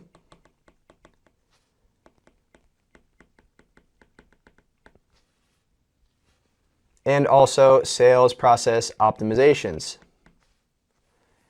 Okay, so on the email flow side, we deliver our prospects before they actually show up to the sales call, value-dense emails that are there to educate, help the prospect do research on the offer, the company, all that stuff. Sometimes we'll send out literally like a research deck, like, hey, here's everything you need to know about our company. Here are some past clients you can reach out to. Here's like all of our team members, so you know that, hey, we're not just some like small shop doing this out of our mom's basement or something. Then we'll also write emails around different objections we get, common questions we get, all that fun stuff. And of course, the confirmation page too up here has a lot of those elements on there as well, and is structured in that way to rapidly help the prospect do research right after they booked a call, because that's all you're trying to do. In that window before when somebody books and when the call occurs, this is the window that really matters and helps drive conversions. This is where you want to help them do research and ultimately just build up trust with you guys.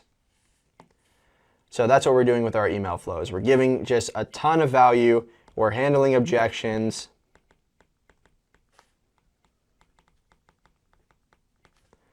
We're answering questions that we get all the time. We're showing some case studies, but not like generic showing case studies, right? We're actually like breaking down the case studies and the methodology behind it, almost like it's a lesson. We're giving research decks. We're giving different trust assets and sales assets. All again, just trying to speed up the research process for our prospect, get them to know, like, and trust us before the sales call. And then content remarketing rate here too is we're doing the same thing. We're trying to give value and we're just trying to like get in front of them as much as we possibly can before the actual sales call. So this is where we'll serve up organic content to the prospects before the sales call after they book in through a custom audience through Facebook. This works really well to indoctrinate them into your way of thinking. So basically you serve them some of your top performing organic content pieces, or you create structured pieces of content that answer objections, that answer questions, pre-handle objections, helps them do their research, gives a bunch of value, entertains them, stuff like that, right? You want to just basically speed run that process of getting them to consume content from you and just getting them to latch onto your brand quickly. That's what we do with content remarketing. We serve a high volume of these to them naturally in feed through a custom audience before the actual sales call. Then finally, the sales process optimization. So, what are your setters actually saying to the prospects before the sales call? Are they just trying to like qualify them? Or are they actually trying to help them do research, dig into some pain points, be of service to them? I love to tell our setters that, hey, you guys are like lead nurture specialists. You're not really setters, okay? Most setting programs just teach if they don't have X revenue and this and this and this, like just get them off the phone. We don't like to do that. We don't open up with, hey, how much revenue do you have? Okay, cool. How much money do you have? Okay, cool. Do you have $5,000 to invest in this program? No? Okay, cool. Bye. Peace. Like, we don't like to do that. We like to actually have a human conversation with them and actually nurture them up. We also love using, and I'll switch the color here. Actually, I'm already on blue, is the blue text. So we love doing blue text. You can do it from an iPhone, or you can hop onto one of our client softwares, Link, L-I-N-Q. Shout out to those guys over there, scaling rapidly, but Link to basically send blue text from your CRM. Love them. Shameless plug. Love them. Great guys. But anyways, you're going to actually have double the responses, even sometimes 3 to 4x the responses in some client accounts that we see. Sending blue text versus green text, I know it's crazy, but it just is what it is. So what are the setters saying? And also, what are the setters sending prospects before the sales call? They should be taking the application questions that they had up here and the stuff that they deciphered from the application and sending them custom assets. Now, what we like to do with our clients is create a vault of different trust assets and sales assets to send people based upon the different scenarios, pain points, desires, and stuff that we decipher that they have in their application, and we send those to them. So it could be a document breaking down, hey, you're at this current ad spend level, you're between $100 to $300. Here's exactly what we do to scale some companies in your position here. And these are probably some of the bottlenecks that you have based upon what I saw your application told us about. And from there, we send them a document on how to break those bottlenecks. Let's say, for example, again, I'm an advertising agency, and in the application, I have a question that says, okay, how much are you spending on ads? $100 to $300 a day. Let's just say that's a question, right? And say we have a prospect that comes through, and that's what they answered. And they also said that lead quality is a big issue from scaling from $300 to $500, $1,000, etc. What we want to do is have the setters send something very contextual. So we create a bunch of different custom assets for different scenarios and different answers that are inside of the application that people could basically answer. So what we do is we create for our clients a bunch of different custom assets that the setters can send out based upon different application questions and combinations with that. And in this case, right, we have a lead that can't scale past $100 to $300 a day in spend. They're dealing with lead quality. So what should the setter reach out with? They should say, hey, saw that you really just can't get past that, $100 to $300 a day barrier and stuff. We have a lot of clients with that.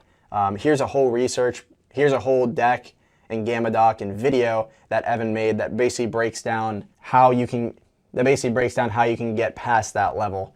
And also it has a case study in there too showing, we took this company from $250 a day in spend up to $1,000 a day in 45 days just by implementing this system and all this stuff in this document. Where can I send that over to? And then also, you say, oh yeah, also, by the way, I saw you're dealing with lead quality. Here's a video Evan put out that solves the lead quality issue just by changing around some of the messaging in your ads and the funnels and stuff like that. And also, here's a document on pixel conditioning. You see how different that is than just generic follow-up? It's actually taking the application questions over here and making contextual follow-up over here in the sales process. That's what makes a good sales process. And that's what's going to get people to show up to the calls and buy. So guess what? You can scale spend to hit this 300, 200 calls mark, okay? You need to be able to have a good sales process that gets people to show up to calls and actually show up warm, ready to buy and close so you can put more money into the freaking system and scale. And that's basically it right there, okay? That is the full system that you need to essentially scale up your ads to book 200, 300, 400 plus calls per month. Everyone overcomplicates it, okay? That's pretty much what you need right there. What you need to do though along the way is also understand bottleneck analysis. So you need to look at those financial models that you had and also just look at your current stats across your full funnel, right? Every single week you should be looking at everything from click to close. So, you should be looking at all the main metrics every single week from click to close, right? So what is the click-through rate? I use unique click-through rate. CPMs, what's my application percentage, which is like the page conversion percentage, so unique page views, divided by the amount of applications you have. Booking rate, cost per call, show rate, qualified rate, close rate, AOV, right? You should be looking at all these and you just find which metric here is the bottleneck, what's broken in the system, and then you need to create an action plan for that week to solve that bottleneck. So basically you try to 2, 3, 4x that specific metric. That's essentially what you need to do every single week to scale. So you launch ads and you're just continuously improving the system based upon data right here.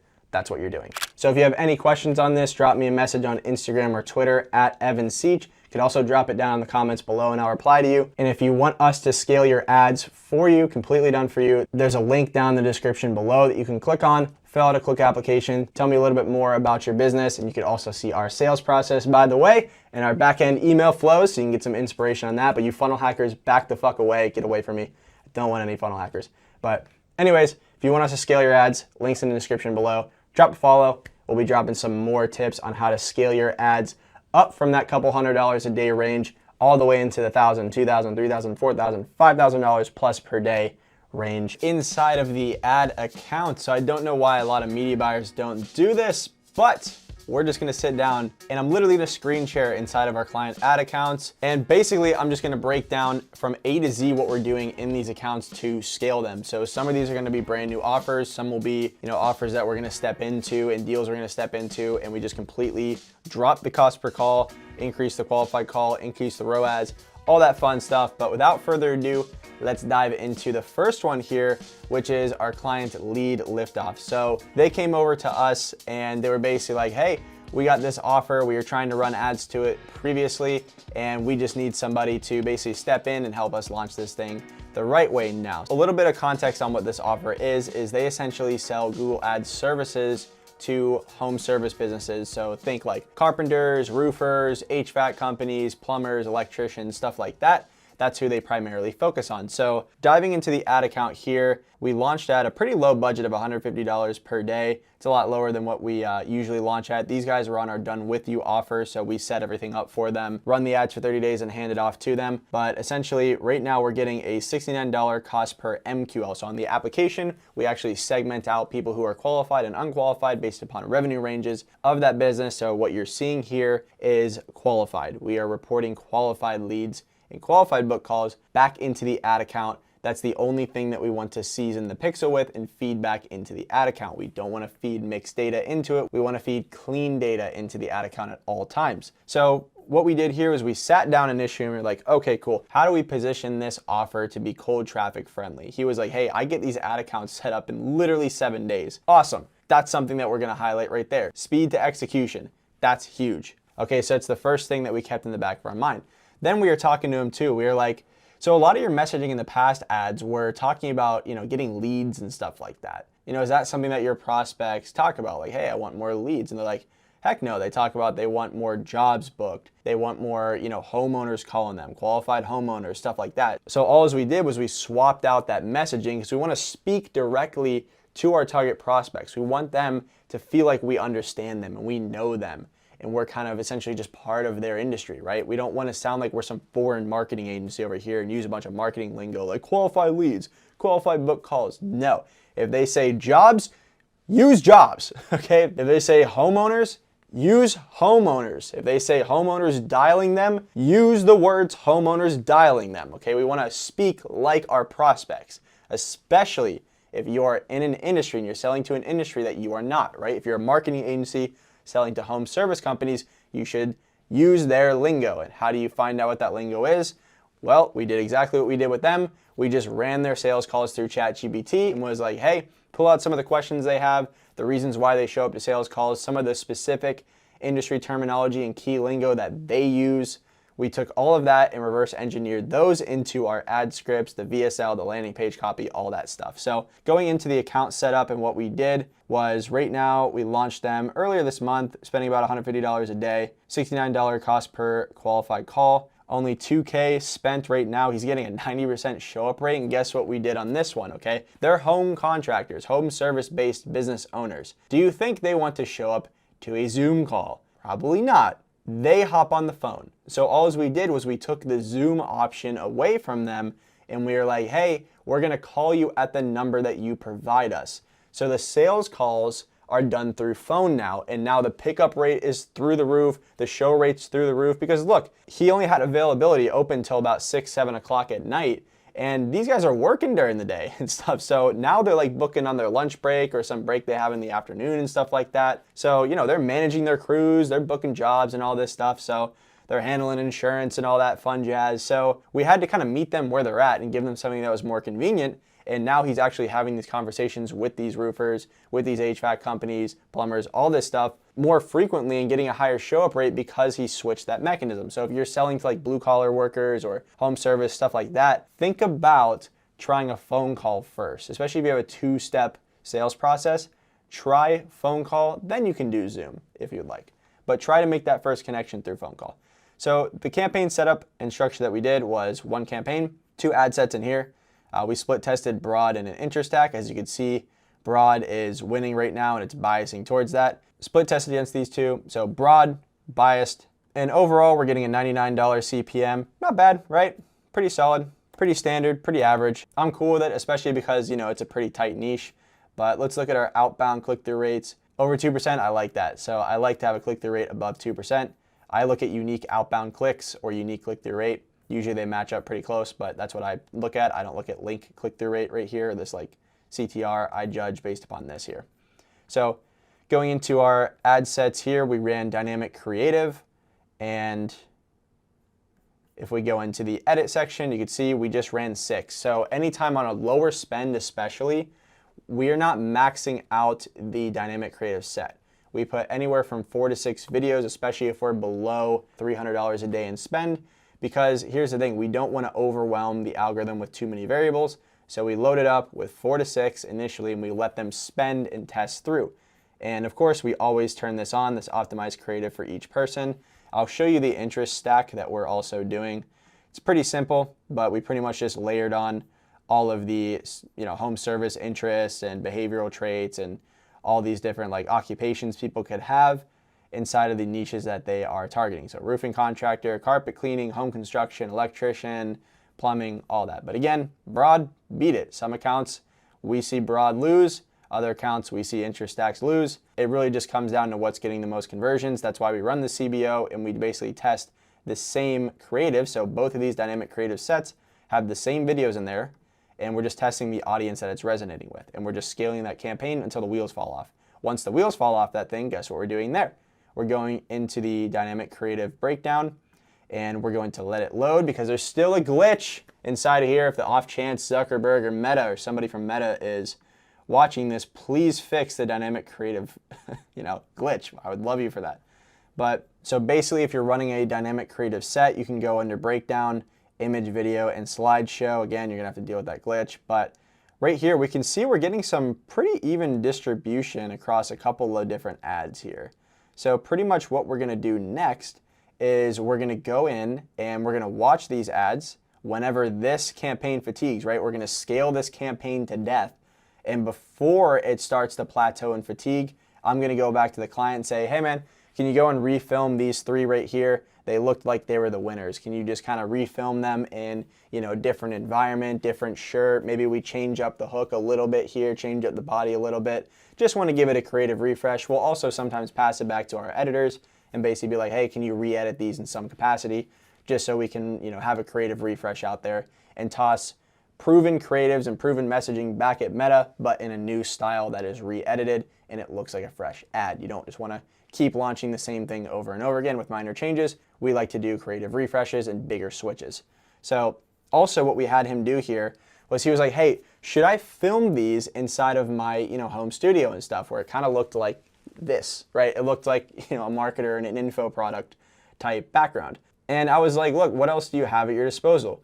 He has a nice truck. It's a dope truck in the background right there. So we had him go outside, park at a Home Depot, and basically film selfie style in front of his truck, because guess what? A lot of people in his target market and his prospects are going to resonate with that truck and him being in a Home Depot parking lot. So that right there is playing the character, fitting the part, and having the environment of the ad really fit in with who he's trying to target. So environment and playing the character is huge. This is a big reason why these ads are ripping, in my opinion, because again, he looks the part. He's not playing some like info marketer. He's playing a guy that's in a polo shirt, standing behind, I don't know what kind of truck that is, or standing in front of like an F-150 or something like that.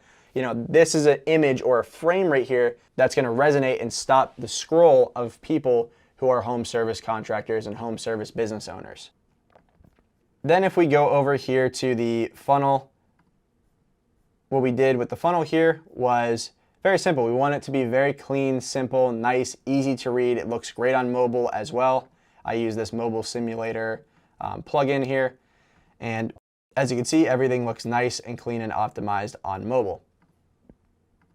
But all as we did, because again, this is home service businesses, and we just want to be very clear and direct with them. So we made a very clear and direct headline that we're testing initially, dropped what it actually is, nice video thumbnail with custom branding on the actual VSL itself, simple pop-up into Typeform, multi-question application. I think we have 3 questions on this one. Then we have the Calendly at the end of the application. Love that integration. I love having Typeform and Calendly married together. It drops the cost per call so much. It's very, very clean, very great UI and user experience. And then we have full screen mobile pop-up on the mobile option here. But on the page 2, we have like the problem. So these are all different things that he told us his target prospects and his target market deal with. They try SEO. They try these like shared lead services like Yelp and Angie. They work for like a little bit. Try local service ads. They try basic Google ads, Facebook ads, all this stuff. So we stated these problems and we're like, hey, here's the solution. Here's how we get your phone ringing. That's something they specifically say is, I want my phone ringing. I want my phone ringing. That's what they say. I want my phone ringing. So guess what? Guess what we put in here? We put on the headline, how we get your phone ringing. Isn't that crazy? We don't say, hey, here's how we get you a bunch of qualified book calls. No, here's how we get your phone ringing, okay? We're speaking in their language. Even right here, ready to book homeowners. Same thing, okay? Then from there, of course, we have some proof and case studies here. We could definitely add some more. I definitely want to get him to fire over some more to us. Then we have a what do you get? Very transparent and clean. And then I love having FAQs in text format. We heat map these pages and these get consumed a lot. So a lot more than you would expect. So we have that. Then at the bottom, of course, a nice CTA there. And all of these just go to the pop-up with the application and the Typeform. So there you have it. That's the breakdown of how we launched this brand new offer, and we're getting $69 cost per qualified calls for them. Just literally after, it hasn't even been 2 weeks of launching this campaign actually. I think tomorrow is week 2. So it's been awesome for these guys.